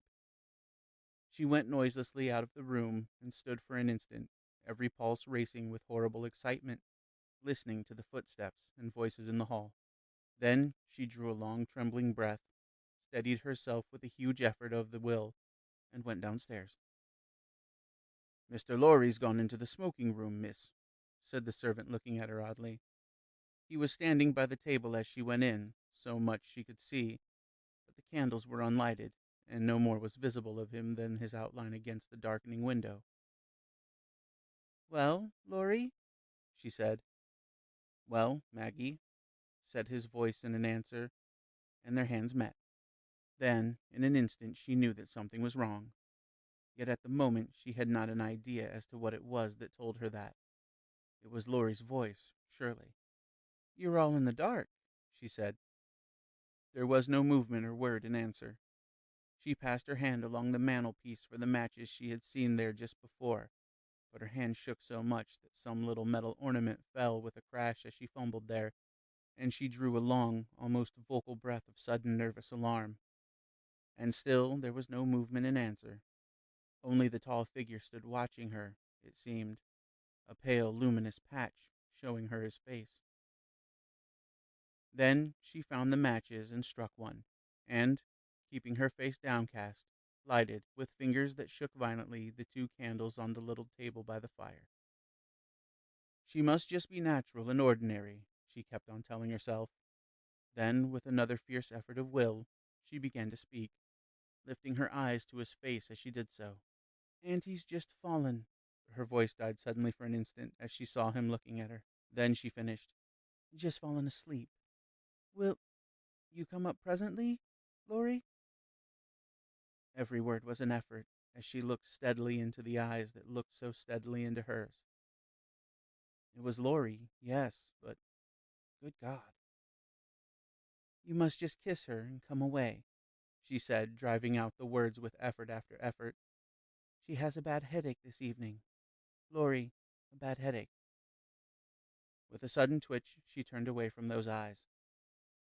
Come, Laurie, she said, and she heard his steps following her. They passed so through the inner hall and upstairs, and, without turning again, holding herself steady only by the consciousness that some appalling catastrophe was imminent if she did not. She opened the door of the old lady's room. "Here he is," she said. "Now, Laurie, just kiss her and come away." "My dearest," came the old voice from the gloom, and 2 hands were lifted. Maggie watched as the tall figure came obediently forward in an indescribable terror. It was as when one watches a man in a tiger's den, but the figure bent obediently and kissed. Maggie instantly stepped forward. "Not a word," she said. "Auntie's got a headache. Yes, Auntie, he's very well. You'll see him in the morning. Go out at once, please, Laurie." Without a word, he passed out, and, as she closed the door after him, she heard him stop irresolute on the landing. "My dearest child," came the peevish old voice, "you might have allowed my own son—" "No, no, Auntie, you really mustn't. I know how bad your head is. Yes, yes, he's very well. You'll see him in the morning." And all the while, she was conscious of the figure that must be faced again presently, waiting on the landing. "Shall I go and see that everything's all right in his room?" she said. "Perhaps they've forgotten—" "Yes, my dearest, go and see, and send Charlotte to me." The old voice was growing drowsy again. Maggie went out swiftly without a word. There again stood the figure waiting. The landing lamp had been forgotten. She led the way to his room. "Come, Laurie," she said. "I'll just see that everything's all right." She found the matches again, lighted the candles, and set them on his table, still without looking at that face that turned always as she went. "We shall have to dine alone," she said, striving to make her voice natural as she reached the door. Then once more she raised her eyes to his, and looked him bravely in the face as he stood by the fire. "Do just as you like about dressing," she said. "I expect you're tired." She could bear it no more. She went out without another word, passed steadily across the length of the landing to her own room, locked the door, and threw herself on her knees. 3. She was roused by a tap on the door. How much later she did not know, but the agony was past for the present, the repulsion and the horror of what she had seen. Perhaps it was that she did not yet understand the whole truth, but at last her will was dominant. She was as a man who has fought with fear alone, and walks, white and trembling, yet perfectly himself, to the operating table. She opened the door, and Susan stood there with a candle in one hand and a scrap of white in the other. "For you, miss," said the maid. Maggie took it without a word, and read the name and the penciled message twice. "Just light the lamp out here," she said. "Oh, and, by the way, send Charlotte to Mrs. Baxter at once." "Yes, miss." The maid still paused, eyeing her as if with an unspoken question. There was terror, too, in her eyes. "Mr. Laurie is not very well," said Maggie steadily. "Please take no notice of anything, and Susan, I think I shall dine alone this evening. Just a tray up here will do. If Mr. Laurie says anything, just explain that I am looking after Mrs. Baxter, and Susan—" "Yes, miss." "Please see that Mrs. Baxter is not told that I am not dining downstairs." "Yes, miss." Maggie still stood an instant, hesitating. Then a thought reoccurred again. "One moment," she said. She stepped across the room to her writing table, beckoning the maid to come inside and shut the door. Then she wrote rapidly for a minute or so, enclosed her note, directed it, and gave it to the girl. "Just send up someone at once, will you, with this to Father Mahan, on a bicycle." When the maid was gone, she waited still for an instant, looking across the dark landing, expectant of some sound or movement. But all was still. A line of light showed only under the door where the boy who was called Laurie Baxter stood or sat. At least he was not moving about. There in the darkness, Maggie tested her power of resisting panic. Panic was the one fatal thing, so much she understood. Even if that silent door had opened, she knew she could stand there still. She went back, took a wrap from the chair where she had tossed it down on coming in from the garden that afternoon, threw it over her head and shoulders. passed down the stairs and out through the garden once more in the darkness of the spring evening. All was quiet in the tiny hamlet as she went along the road. A blaze of light shone from the tap-room window where the fathers of families were talking together, and within Mr. Nugent's shuttered shop she could see through the doorway the grocer himself in his shirt-sleeves, shifting something on the counter. So great was the tension to which she had strung herself that she did not even envy the ordinariness of these people. They appeared to be in some other world, not attainable by herself. These were busied with domestic affairs, with beer or cheese or gossip. Her task was of another kind, so much she knew, and as to what that task was, she was about to learn. As she turned the corner, the figure she expected was waiting there, and she could see in the deep twilight that he lifted his hat to her. She went straight up to him. "Yes," she said, "I have seen for myself. You are right so far. Now tell me what to do." It was no time for conventionality. She did not ask why the solicitor was there. It was enough that he had come. "Walk this way, then, with me," he said. "Now tell me what you have seen." "I have seen a change I cannot describe at all. It's just someone else, not Laurie at all. I don't understand it in the least, but I just want to know what to do. I have written to Father Mayan to come." He was silent for a step or two. "I cannot tell you what to do. I must leave that to yourself. I can only tell you what not to do." "Very well." "Miss Derenay, you are magnificent. There, it is said.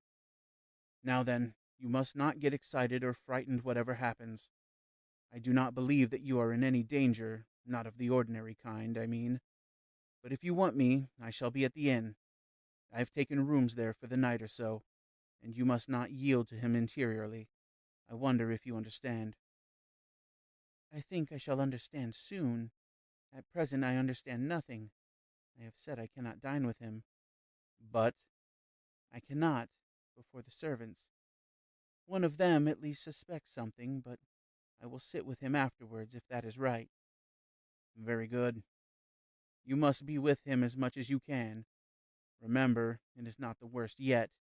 It is to prevent that worst happening that you must use all the power you've got." "Am I to speak to him straight out?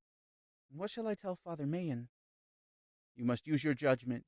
Your object is to fight on his side. Remember, against this thing that is obsessing him. Miss Derenay, I must give you another warning." She bowed. She did not wish to use more words than were necessary. The strain was frightful. "It is this. Whatever you may see, little tricks of speech or movement, you must not for one instant yield to the thought that the creature that is obsessing him is what he thinks it is. Remember, the thing is wholly evil, but it may, perhaps, do its utmost to hide that and to keep up the illusion. It is intelligent, but not brilliant. It has the intelligence only of some venomous brute in the slime, or it may try to frighten you. You must not be frightened." She understood hints here and there of what the old man said, enough, at any rate, to act. "And you must keep up to the utmost pitch your sympathy with him himself. You must remember that he is somewhere there, underneath, in chains, and that probably he is struggling too, and needs you. It is not possession yet. He is still partially conscious. Did he know you?" "Yes, he just knew me. He was puzzled, I think." "Has he seen anyone else he knows?" "His mother, yes. He just knew her too. He did not speak to her. I would not let him." "Miss Derenay, you have acted admirably. What is he doing now?" "I don't know. I left him in his room. He was quite quiet." "You must go back directly. Shall we turn? I don't think there's much more to say just now." Then she noticed that he had said nothing about the priest. "And what about Father Mayan?" she said. The old man was silent a moment. "Well?" she said again. "Miss Derenay, I wouldn't rely on Father Mayan. I've hardly ever met a priest who takes these things seriously. In theory, yes, of course, but not in the concrete instances. However, Father Mayan may be an exception. And the worst of it is that the priesthood has enormous power if they only knew it. The tinkle of a bicycle bell sounded down the road behind them. Maggie wheeled on the instant and caught the profile she was expecting. "Is that you?" she said as the rider passed. The man jumped off, touched his hat, and handed her a note. She tore it open and glanced through it in the light of the bicycle lamp. Then she crumpled it up and threw it into the ditch with a quick, impatient movement. "All right," she said. "Good night." The gardener mounted his bicycle again and moved off. "Well," said the old man, "Father Mayen's called away suddenly. It's from his housekeeper. He'll only be back in time for the first Mass tomorrow." The other nodded 3 or 4 times as if in assent. "Why do you do that?" asked the girl suddenly. "It is what I should have expected to happen." "What, Father Mayen? Do you mean it? Is it arranged?" "I know nothing. It may be coincidence. Speak no more of it. You have the facts to think of." About them, as they walked back in silence, lay the quiet spring night. From the direction of the hamlet came the banging of a door, then voices wishing good night, and the sound of footsteps. The steps passed the end of the lane and died away again. Over the trees to the right were visible the high, twisted chimney of the old house where terror dwelt. "2 points, then, to remember," said the voice in the darkness. "Courage and love. Can you remember?" Maggie bowed her head again in answer. "I will call and ask to see you as soon as the household is up. If you can't see me, I shall understand that things are going well, or you can send out a note to me. As for Mrs. Baxter, I shall not say one word to her until it becomes absolutely necessary. And if it becomes necessary, I will wire for a doctor from town. I will undertake all the preliminary arrangements, if you will allow me." 10 steps before the corner, they stopped. "God bless you, Miss Derenay. Remember, I am at the inn if you need me." 4. Mrs. Baxter dined placidly in bed at about 7:30, but she was more sleepy than ever when she had done. She was rash enough to drink a little claret and water. "It always goes straight to my head, Charlotte," she explained. "Well, set to the book. No, not that one, the one bound in white parchment. Yes, just so, down here. And turn the reading lamp on so that I can read if I want to. Oh, ask Miss Maggie to tap on my door very softly when she comes out from dinner. Has she gone down yet?" "I think I heard her step just now, ma'am." "Very well. Then you can just tell Susan to let her know. How is Mr. Laurie looking, Charlotte?" "I haven't seen him, ma'am." "Very well. Then that is all, Charlotte. You can just look in here after Miss Maggie and settle me for the night." Then the door closed, and Mrs. Baxter instantly began to doze off.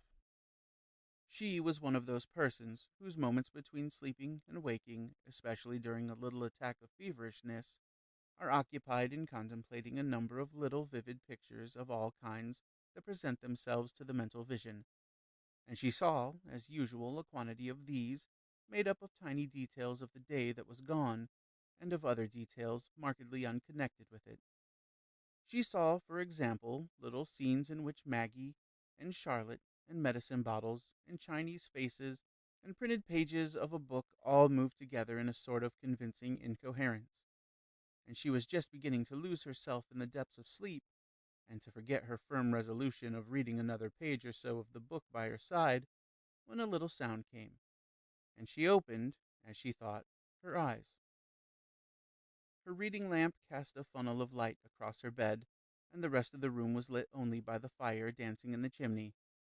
Yet this was bright enough, she thought at the time, to show her perfectly distinctly, though with shadows fleeting across it, her son's face peering in at the door. She thought she said something, but she was not sure afterwards. At any rate, the face did not move, and it seemed to her that it bore an expression of such extraordinary malignity that she would hardly have known it for her son's. In a sudden panic, she raised herself in bed, staring, and as the shadows came and went, as she stared, the face was gone again. Mrs. Baxter drew a quick breath or two as she looked, but there was nothing. Yet again, she could have sworn that she heard the faint jar of the closing door. She reached out and put her hand on the bell string that hung down over her bed. Then she hesitated. It was too ridiculous, she told herself. Besides, Charlotte would have gone to her room. But the fear did not go immediately, though she told herself again and again it was just one of those little waking visions that she knew so well. She lay back on the pillow, thinking, why, they would have reached the fish by now. No, she would tell Maggie when she came up, how Laurie would laugh tomorrow. Then, little by little, she dozed off once more. The next thing of which she was aware was Maggie bending over her. "Asleep, Auntie dear?" said the girl softly. The old lady murmured something, then she sat up suddenly. "No, my dear. Have you finished dinner?" "Yes, Auntie." "Where's Laurie? I should like to see him for a minute." "Not tonight, Auntie. You're too tired. Besides, I think he's gone to the smoking room." She acquiesced placidly. "Very well, dearest. Oh, Maggie, such a queer thing happened just now, when you were at dinner." "Yes?" "I thought I saw Laurie look in, just for an instant, but he looked awful somehow. It was just one of my little waking visions I've told you of, I suppose." The girl was silent, but the old lady saw her suddenly straighten herself. "Just ask him whether he did look in after all. It may just have been the shadow on his face." "What time was it?" "About 8:10, I suppose, dearest. You'll ask him, won't you?" "Yes, Auntie. I think I'd better lock your door when I go out. You won't fancy such things then, will you?" "Very well, dearest, as you think best." The old voice was becoming sleepy again, and Maggie stood watching a moment or two longer. "Send Charlotte to me, dearest. Good night, my pet. I'm too sleepy again. My love to Laurie." "Yes, Auntie." The old lady felt the girl's warm lips on her forehead. They seemed to linger a little. Then Mrs. Baxter lost herself once more.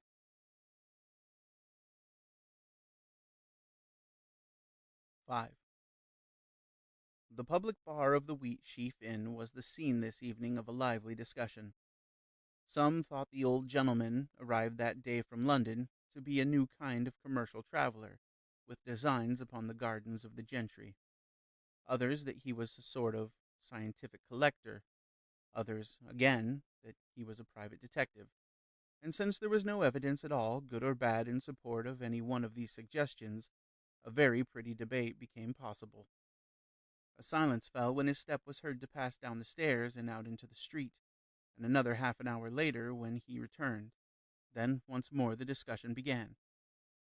At 10 o'clock the majority of the men moved out into the moonlight to disperse homewards, as the landlord began to put away the glasses and glance at the clock. Overhead the lighted blind showed where the mysterious stranger still kept vigil, and over the way, beyond the still leafless trees, towered up the twisted chimneys of Mrs. Baxter's house. No word had been spoken connecting the two, yet one or two of the men glanced across the way in vague surmise. Nearly a couple of hours later, the landlord himself came to the door to give the great Mr. Nugent himself, with whom he had been sitting in the inner parlor, a last good night, and he too noticed that the bedroom window was still lighted up. He jerked his finger in the direction of it. "Late old party," he said in an undertone. Mr. Nugent nodded. He was still a little flushed with whiskey and with his previous recountings of what would have happened if his poor daughter had lived to marry the young squire, of his, Mr. Nugent's, swift social advancement and its outward evidences, and of the hobnobbing with the gentry that would have taken place. He looked reflectively across at the silhouette of the big house, all gray and silver in the full moon. The landlord followed the direction of his eyes, and for some reason unknown to them both, the two stood there silent for a full half-minute, yet there was nothing exceptional to be seen. Immediately before them, across the road, rose the high oak paling that enclosed the lawn on this side, and the immense limes that towered, untrimmed and undipped, in delicate soaring filigree against the peacock sky of night. Behind them showed the chimneys above the dusky front of red brick and the parapet. The moon was not yet full upon the house, and the windows glimmered only here and there in lines and sudden patches where they caught the reflected light. Yet the two looked at it in silence. They had seen such a sight 50 times before, for the landlord and the other at least twice a week spent such an evening together, and usually parted at the door. But they stood here on this evening, and looked. All was as still as spring night can be. Unseen and unheard, the life of the earth streamed upwards in twig and blade and leaf, pushing on to the miracle of the prophet Jonas, to be revealed in wealth of color and scent and sound a fortnight later. The wind had fallen, the last doors were shut, and the two figures standing here were as still as all else. To neither of them occurred even the tiniest shadow of suspicion as to the cause that held them here. Two plain men, in silence, staring at an old house. Not a thought of any hidden life beyond that of matter, that life by which most men reckon existence. For them, this was but one more night, such as they had known for half a century. There was a moon. It was fine. That was Mrs. Baxter's house. This was the village street. That was the sum of the situation. Mr. Nugent moved off presently with a brisk air, bidding his friend good night, and the landlord, after another look, went in. There came the sound of bolts and bars. The light in the window of the parlor beside the bar suddenly went out. Footsteps creaked upstairs, a door shut, and all was silence. Half an hour later, a shadow moved across the blind upstairs. An arm appeared to elongate itself, then up went the blind. The window followed it, and a bearded face looked out into the moonlight. Behind was a table littered with papers, for Mr. Cathcart, laborious even in the midst of anxiety, had brought down with him for the Sunday a quantity of business that could not easily wait, and had sat there, patiently docketing, correcting, and writing ever since his interview in the lane nearly 5 hours before. Even now his face seemed serene enough. It jerked softly this way and that, up the street and down again, then once more settled down to stare across the road at the gray and silver pile beyond the trees. Yet even he saw nothing there beyond what the landlord had seen. It stood there, uncrossed by lights or footsteps or sounds, keeping its secrets well, even from him who knew what it contained. Yet to the watcher the place was as sinister as a prison. Behind the solemn walls and the superficial flash of the windows, beneath the silence and the serenity, lay a life more terrible than death, engaged now in some drama of which he could not guess the issue. A conflict was proceeding there, more silent than the silence itself. Two souls fought for one against a foe of unknowable strength and unguessed possibilities. The servants slept apart, and the old mistress apart. Yet in one of those rooms, and he did not know which, a battle was locked of which the issue was more stupendous than that of any struggle with disease. Yet he could do nothing to help, except what he already did, with his fingers twisting and gripping a string of beads beneath the window-sill. Such a battle as this must be fought by picked champions, and since the priesthood in this instance could not help, a girl's courage and love must take its place. From the village above the hill came the stroke of a single bell. A bird in the garden walk beyond the paling chirped softly to his mate.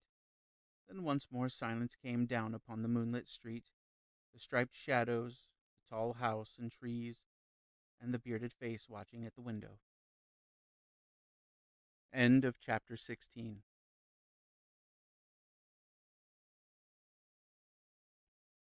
Chapter 17. 1. The little inner hall looked very quiet and familiar as Maggie Derenay stood on the landing, passing through her last struggle with herself before the shock of battle. The stairs went straight down, with the old carpet, up and down which she had gone 1,000 times, with every faint patch and line where it was a little worn at the edges, visible in the lamplight from overhead. And she stared at these, standing there silent in her white dress, bare-armed and bare-necked, with her hair in great coils on her head, as upright as a lance. Beneath lay the little hall, with the tiger skin, the red-papered walls, and a few miscellaneous things, an old cloak of hers she used on rainy days in the garden, a straw hat of Laurie's, and a cap or two hanging on the pegs opposite. In front was the door to the outer hall, to the left that of the smoking room. The house was perfectly quiet. Dinner had been cleared away already through the hatch into the kitchen's passage, and the servants' quarters were on the other side of the house. No sound of any kind came from the smoking room, not even the faint whiff of tobacco smoke that had a way of stealing out when Laurie was smoking really seriously within. She did not know why she had stopped there, halfway down the stairs. She had dined from a tray in her own room, as she had said, and had been there alone ever since, for the most part of her prie-dieu, in dead silence, conscious of nothing connected, listening to the occasional tread of the maid in the hall beneath, passing to and from the dining room. There she had tried to face the ordeal that was coming, the ordeal, at the nature of which even now she only half guessed, and she had realized nothing, formed no plan, considered no eventuality. Things were so wholly out of her experience that she had no process whereby to deal with them. Just two words came over and over again before her consciousness: courage and love. She looked again at the door. Laurie was there, she said. Then she questioned herself. Was it Laurie? He is there, underneath, she whispered to herself softly. He is waiting for me to help him. She remembered that she must make the act of faith. Yet was it Laurie who had looked in at his mother's door? Well, the door was locked now. But the secretive visit seemed to her terrible. What then did she believe? She had put that question to herself 50 times and found no answer. The old man's solution was clear enough now. He believed no less than that out of that infinite mysterious void that lies beyond the veils of sense there had come a personality, strong, malignant, degraded, and seeking to degrade, seizing upon this lad's soul in the disguise of a dead girl and desiring to possess it. How fantastic that sounded! Did she believe it? She did not know. Then there was the solution of a nervous strain, rising to a climax of insanity. This was the answer of the average doctor. Did she believe that? Was that enough to account for the look in the boy's eyes? She did not know. She understood perfectly that the fact of herself living under conditions of matter made that second solution the more natural, yet that did not content her. For her religion informed her emphatically that discarnate personalities existed which desired to ruin the human souls, and, indeed, forbade the practices of spiritualism for this very reason. Yet there was hardly a Catholic she knew who regarded the possibility in these days as more than a theoretical one. So she hesitated, holding her judgment in suspense. One thing only she saw clearly, and that was that she must act as if she believed the former solution. She must treat the boy as one obsessed, whether indeed he were so or not. There was no other manner in which she could concentrate her force upon the heart of the struggle. If there were no evil personality in the affair, it was necessary to assume one. And still she waited.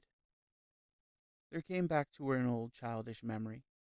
Once, as a child of 10, she had had to undergo a small operation. One of the nuns had taken her to the doctor's house. When she had understood that she must come into the next room and have it done, she had stopped dead. The nun had encouraged her. Leave me quite alone. Please, mother, just for a minute. Please don't speak. I'll come in a minute. After a minute's waiting, while they looked at her, she had gone forward, sat down in the chair, and behaved quite perfectly. Yes, she understood that now. It was a necessary first to collect forces, to concentrate energies, to subdue the imagination. After that, almost anything could be borne. So she stood here now, without even the thought of flight, not arguing, not reassuring herself, not analyzing anything, but just gathering strength, screwing the will tight, facing things. And there was yet another psychological fact that astonished her, though she was only conscious of it in a parenthetical kind of way, and that was the strength of her feeling for Laurie himself.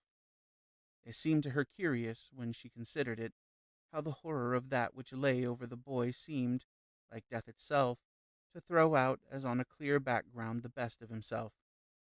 His figure appeared to her memory as wholly good and sweet.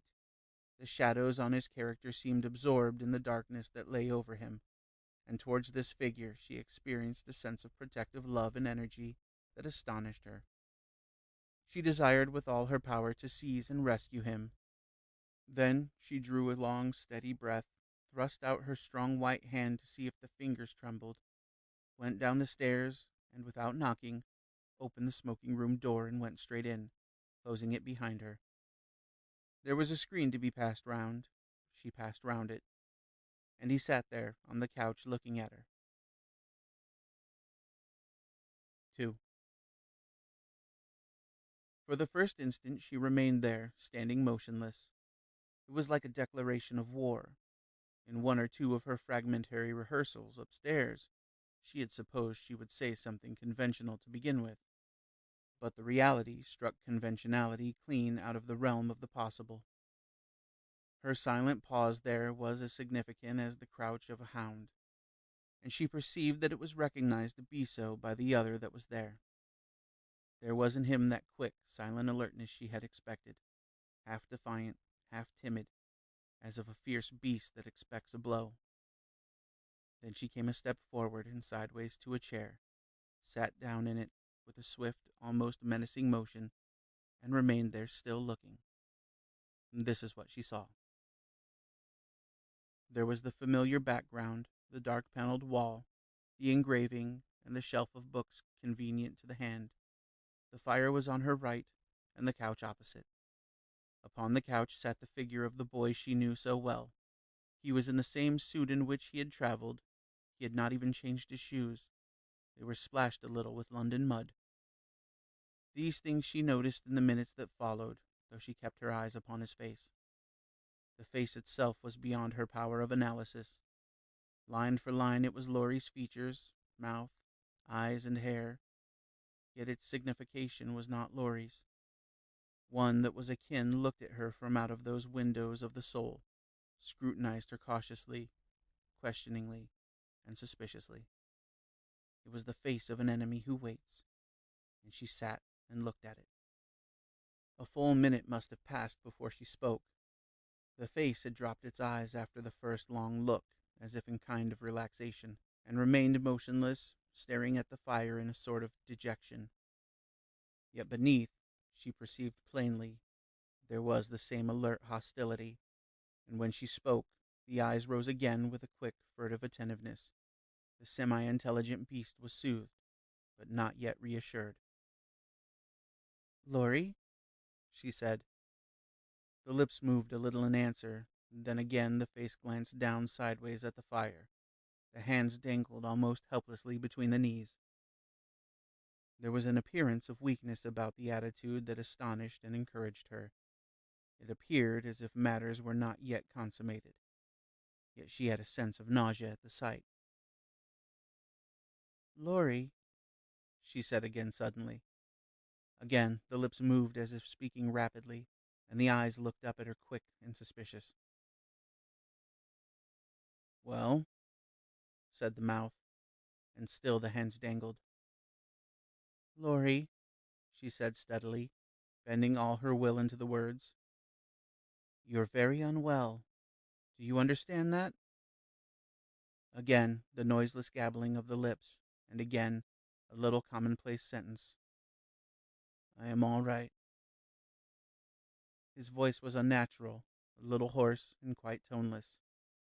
It was as a voice from behind a mask. "No," said Maggie carefully. "You're not all right. Listen, Laurie, I tell you you're all wrong, and I've come to help you as well as I can. Will you do your best? I'm speaking to you, Laurie, to you." Every time he answered, the lips flickered first as in rapid conversation, as of a man seen talking through a window, but this time he stammered a little over his vowels. I, I'm all right." Maggie leaned forward, her hands clasped tightly, and her eyes fixed steadily on that baffling face. "Laurie, it's you I'm speaking to. You. Can you hear me? Do you understand? Again the eyes rose quick and suspicious, and her hands knit yet more closely together as she fought down the rising nausea. She drew a long breath first, then she delivered a little speech which she had half rehearsed upstairs. As she spoke, he looked at her again.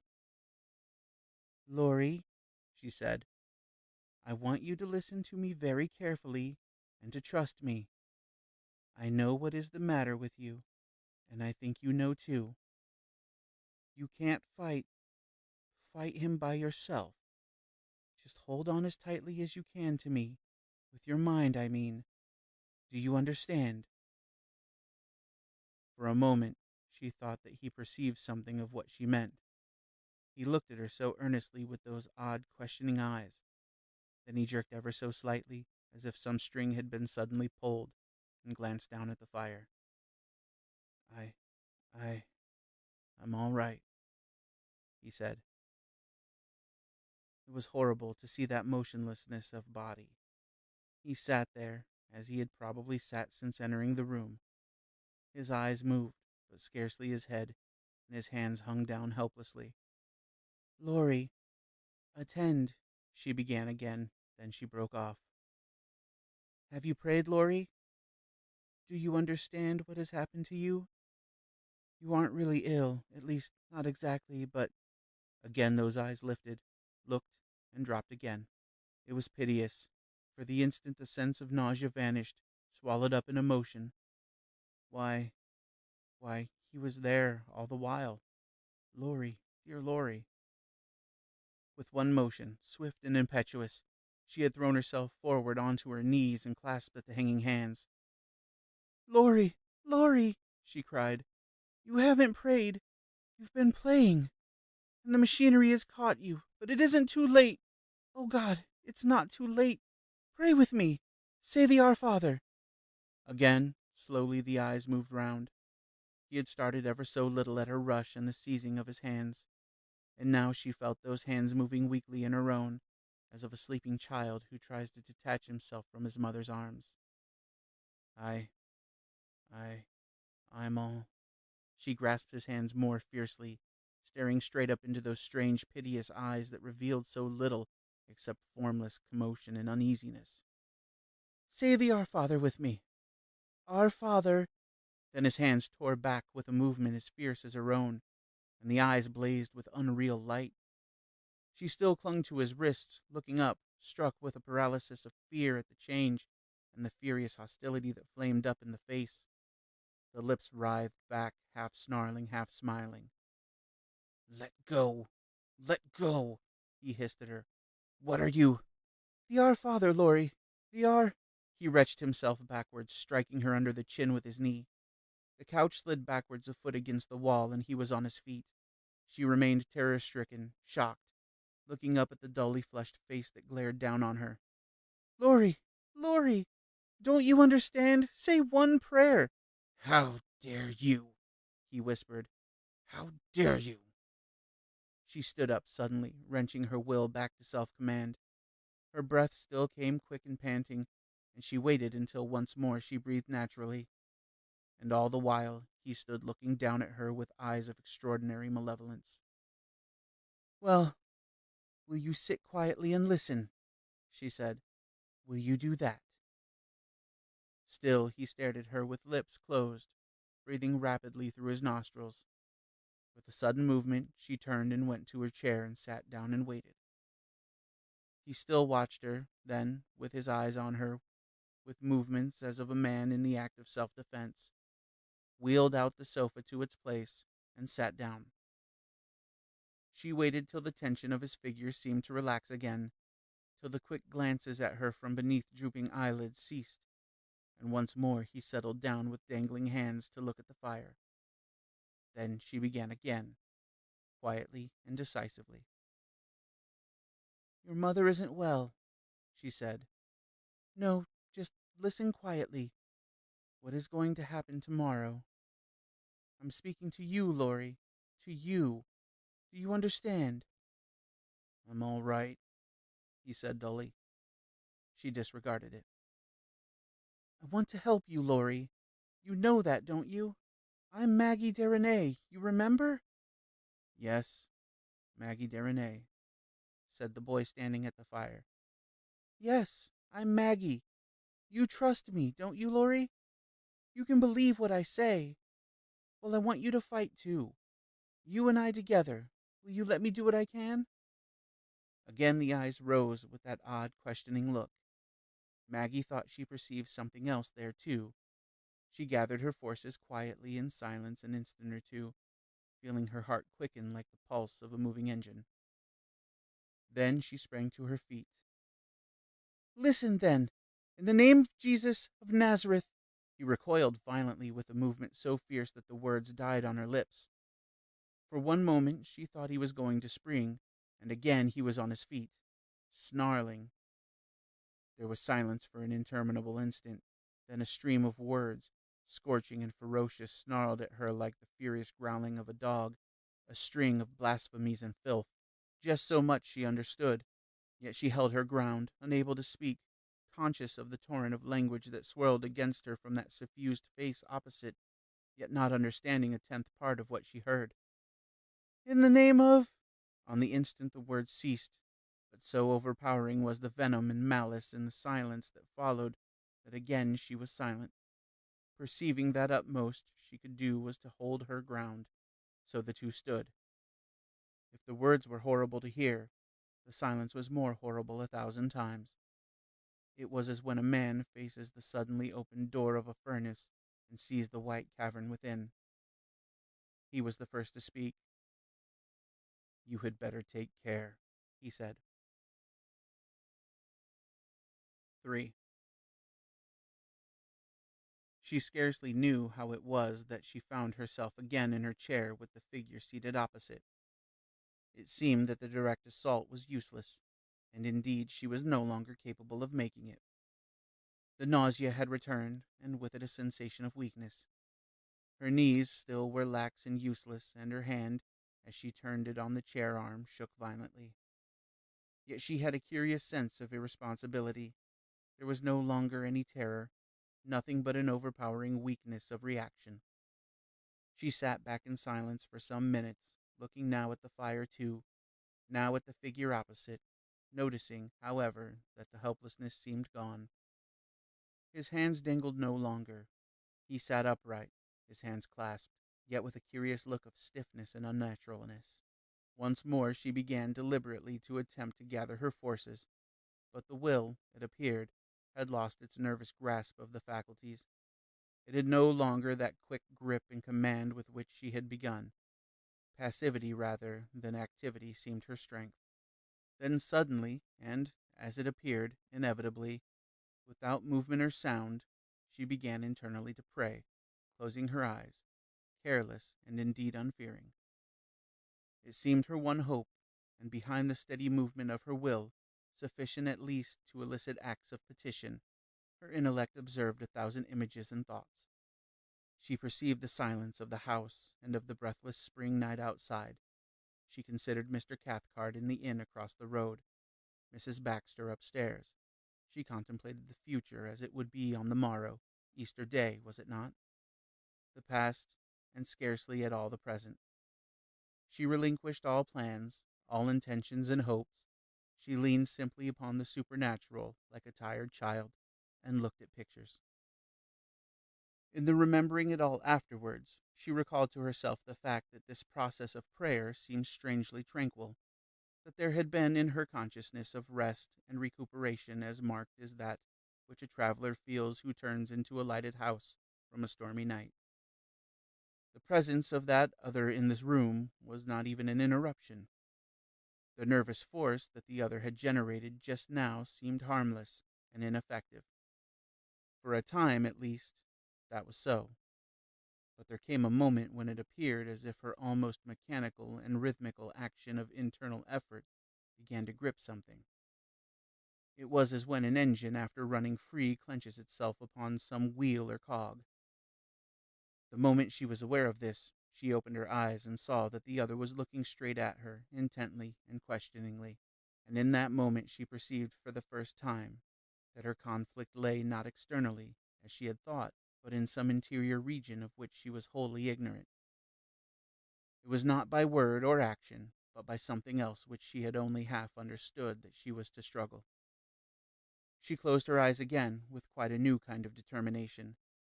It was not self-command that she needed, but a steady interior concentration of forces. She began again that resolute wordless play of the will, dismissing with a series of efforts the intellectual images of thought. That play of the will which, it seemed, had affected the boy opposite in a new way. She had no idea of what the crisis would be, or how it would come. She only saw that she had struck upon a new path that led somewhere. She must follow it. Some little sound roused her. She opened her eyes and looked up. He had shifted his position, and for a moment her heart leapt with hope. For he sat now, leaning forward, his elbows on his knees, and his head in his hands, and in the shaped lamplight it seemed he was shaking. She too moved, and the rustle of her dress seemed to reach him. He glanced up, and before he dropped his head again, she caught a clear sight of his face. He was laughing silently and overpoweringly, without a sound. For a moment the nausea seized her so fiercely that she gasped, catching at her throat, and she stared at the bowed head and shaking shoulders with a horror that she had not felt before. The laughter was worse than all, and it was a little while before she perceived its unreality. It was like a laughing machine, and the silence of it gave a peculiar touch. She wrestled with herself, driving down the despair that was on her, courage and love. Again she leaned back without speaking, closing her eyes to shut out the terror, and began desperately and resolutely to bend her will again to the task. Again a little sound disturbed her. Once more he had shifted his position and was looking straight at her with a curious air of detached interest. His face looked almost natural, though it was still flushed with that forced laughter, but the mirth itself was gone. Then he spoke abruptly and sharply, in the tone of a man who speaks to a tiresome child, and a little conversation followed, in which she found herself taking a part as in an unnatural dream. "You had better take care," he said. "I am not afraid." "Well, I have warned you. It is at your own risk. What are you doing?" "I am praying." "I thought so." "Well, you had better take care." She nodded at him, closed her eyes once more with new confidence, and set to work. After that a series of little scenes followed, of which, a few days later, she could only give a disconnected account. She had heard the locking of the front door a long while ago, and she knew that the household was gone to bed. It was then that she realized how long the struggle would be. But the next incident was marked in her memory by her hearing the tall clock in the silent hall outside beat 1. It was immediately after this that he spoke once more. "I have stood it long enough," he said in that same abrupt manner. She opened her eyes. "You are still praying?" he said. She nodded. He got up without a word and came over to her, leaning forward with his hands on his knees to peer into her face. Again, to her astonishment, she was not terrified. She just waited, looking narrowly at the strange person who looked through Laurie's eyes and spoke through his mouth. It was all as unreal as a fantastic dream. It seemed like some abominable game or drama that had to be gone through. "And you mean to go on praying?" "Yes." "Do you think it's the slightest use?" "Yes." He smiled unnaturally, as if the muscles of his mouth were not perfectly obedient. "Well, I have warned you," he said. Then he turned and went back to his couch, and this time lay down on it, flat, turning over on his side away from her as if to sleep. He settled himself there like a dog. She looked at him a moment, then closed her eyes and began again. 5 minutes later she understood. The first symptom of which she was aware was a powerlessness to formulate her prayers. Up to that point she had leaned, as has been said, on an enormous power external to herself, yet approached by an interior way. Now it required an effort of the will to hold to that power at all. In terms of space, let it be said that she had rested, like a child in the dark, upon something that sustained her. Now she was aware that it no longer sustained her, but that it needed a strong, continuous effort to apprehend it at all. There was still the dark about her, but it was of a different quality. It cannot be expressed otherwise. It was as the darkness of an unknown gulf compared to the darkness of a familiar room. It was of such a nature that the space and form seemed meaningless. The next symptom was a sense of terror, comparable only to that which she had succeeded in crushing down as she stood on the stairs 4 or 5 hours before. That, however, had been external to her. She had entered it. Now it had entered her, and lay heavy as pitch upon the very springs of her interior life. It was terror of something to come. That which it heralded was not yet come, but it was approaching. The third symptom was the approach itself, swift and silent, like the running of a bear, so swift that it was upon her through the dark before she could stir or act. It came upon her in a flash at the last, and she understood the whole secret. It is possible only to describe it as afterwards she described it herself. The powerlessness and the terror were no more than the far-off effects of its approach. The thing itself was the center. Of that realm of being from which it came she had no previous conception. She had known evil only in its effects, in sins of herself and others, known it as a man passing through a hospital ward sees flushed or pale faces or bandaged wounds. Now she caught some glimpse of its essence in the atmosphere of this bear-like thing that was upon her. As aches and pains are to death, so were sins to this personality, symptoms, premonitions, causes, but not itself.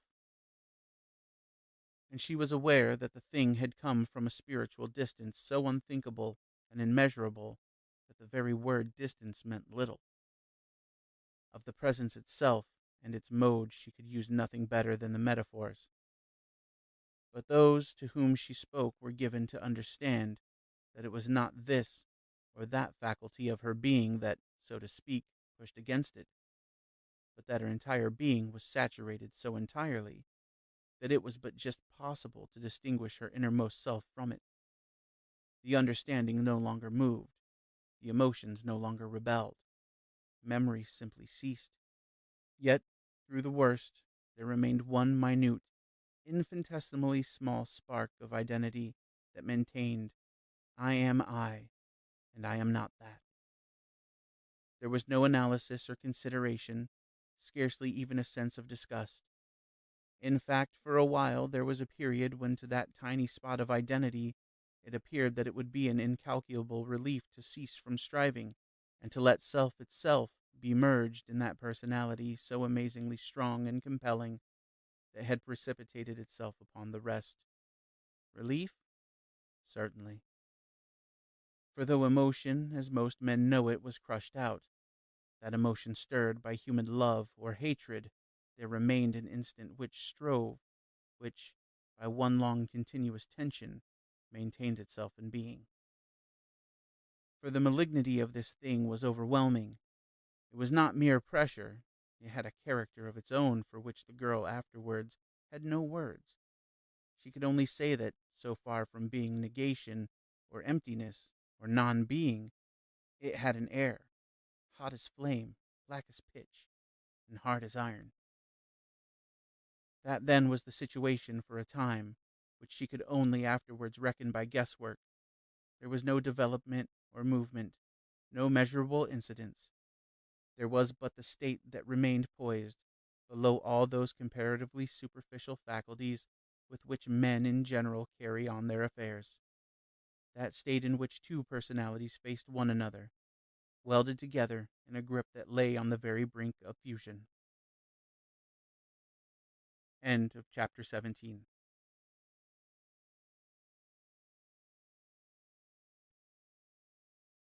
Chapter 18. 1. The cocks were crowing from the yards behind the village when Maggie opened her eyes. Clear, shrill music answered from the hill as by their echoes, and the ewes outside were alive with the dawn chirping of the sparrows. She lay there, quite quietly, watching under her tired eyelids, through the still, unshuttered windows, the splendid glow seen behind the twisted stems in front and the slender fairy forest of the birches on the further side of the garden. Immediately outside the window lay the path, deep in yew needles, the ground ivy beyond, and the wet lawn glistening in the strange mystical light of morning. She had no need to remember or consider. She knew every step and process of the night. That was Laurie, who lay opposite in a deep sleep, his head on his arm, breathing deeply and regularly. And this was the little smoking room where she had seen the cigarettes laid ready against his coming last night. There was still a log just alight on the hearth, she noticed. She got out of her chair, softly and stiffly, for she felt intolerably languid and tired. Besides, she must not disturb the boy. So she went down on her knees and, with infinite craft, picked out a coal or two from the fender and dropped them neatly onto the core of the red heat that still smoldered. But a fragment of wood detached itself and fell with a sharp sound, and she knew, even without turning her head, that the boy had awakened. There was a faint, inarticulate murmur, a rustle, and a long sigh. Then she turned around. Laurie was laying on his back, his arms clasped behind his head, looking at her with a quiet, meditative air. He appeared no more astonished or perplexed than herself. He was a little white-looking and tired in the light of dawn, but his eyes were bright and sure. She rose from her knees again, still silent, and stood looking down on him, and he looked back at her. There was no need of speech. It was one of those moments in which one does not even say that there are no words to use. One just regards the things like a stretch of open country. It is contemplation, not comment, that is needed. Her eyes wandered away presently, with the same tranquillity, to the brightening garden outside, and her slowly awaking mind, expanding within, sent up a little scrap of quotation to be answered. While it was yet early, there came to be a sepulchre. How did it run? Mary. Then she spoke. It is Easter Day, Laurie. The boy nodded gently, and she saw his eyes slowly closing once more. He was not yet half awake. So she went past him on tiptoe to the window, turned the handle, and opened the white, tall, framework-like door. A gush of air, sweet as wine, laden with the smell of dew and spring flowers and wet lawns, stole in to meet her. And a blackbird in the shrubbery across the garden broke into song, interrupted himself, chattered melodiously, and scurried out to vanish in a long curve behind the yews. The very world itself, of beast and bird, was still but half awake, and from the hamlet outside the fence, beyond the trees, rose as yet no skein of smoke and no sound of feet upon the cobbles. For the time, no future presented itself to her. The minutes that passed were enough. She regarded indeed the fact of the old man asleep in the inn, of the old lady upstairs, but she rehearsed nothing of what should be said to them by and by. She did not even think of the hour, nor whether she should go to bed presently for a while. She traced no sequence of thought. She scarcely gave a glance at what was past. It was the present only that absorbed her, and even of the present not more than a fraction lay before her attention. The wet lawn, the brightening east, the cool air, those with the joy that had come with the morning were enough. Again came the long sigh behind her, and a moment afterwards there was a step upon the floor, and Laurie himself stood up by her. She glanced at him sideways, wondering for an instant whether his mood was as hers, and his grave, tired, boyish face was answer enough. He met her eyes, and then again let his own stray out to the garden. He was the first to speak. Maggie, he said, I think we had best never speak of this again to one another. She nodded, but he went on. I understand very little. I wish to understand no more. I shall ask no questions, and nothing need be said to anybody. You agree? I agree perfectly, she said. Not a word to my mother, of course. Of course not. The two were silent again, and now reality, or rather the faculties of memory and consideration by which reality is apprehended, were once more coming back to the girl and beginning to stir in her mind. She began gently now, and without perturbation, to recall what had passed, the long crescendo of the previous months, the gathering mutter of the spiritual storm that had burst last night, even the roar and flare of the storm itself, and the mad instinctive fight for the conscious life and identity of herself through which she had struggled. And it seemed to her as if the storm, like others in the material plane, had washed things clean again and discharged an oppression of which she had been but half conscious. Neither was it herself alone who had emerged into this clear shining after rain, but the boy that stood by her seemed to her to share in her joy. They stood here together now in a spiritual garden, of which this lovely morning was no more than a clumsy translation into another tongue. There stirred an air about them which was as wine to the soul, a coolness and clearness that was beyond thought, and a radiance that shone through all that was bathed within it, as sunlight that filtered through water. She perceived then that the experience had been an initiation for them both, that here they stood, one by the other, each transparent to the other, or at least he transparent to her, and she wondered, not whether he would see it as she did, for of that she was confident, but when. For this space of silence she perceived him through and through, and understood that perception was everything. She saw the flaws in him as plainly as in herself, the cracks in the crystal, yet these did not matter, for the crystal was crystal. So she waited confident until he should understand it too. But that is only one fraction of what is in my mind, he broke off. Then for the first time since she had opened her eyes just now her heart began to beat. That which had lain hidden for so long, that which she had crushed down under stone and seal and bidden lie still, yet that which had held her resolute, all unknown to herself through the night that was gone, once more asserted itself and waited for liberation. Yet how dare I? Began Laurie. Again she glanced at him, terrified lest that which was in his heart should declare itself too plainly by eyes and lips, and she saw how he still looked across the garden, yet seeing nothing but his own thought written there against the glory of sky and leaf and grass. His face caught the splendor from the east, and she saw in it the lines that would tell always of the anguish through which he was come. And again the terror in her heart leapt to the other side, in spite of her confidence, and bade her fear lest, through some mistake, some conventional shame, he should say no more. Then he turned his troubled eyes and looked her in the face, and as he looked, the trouble cleared. "Why, Maggie?" he said. End of chapter 18.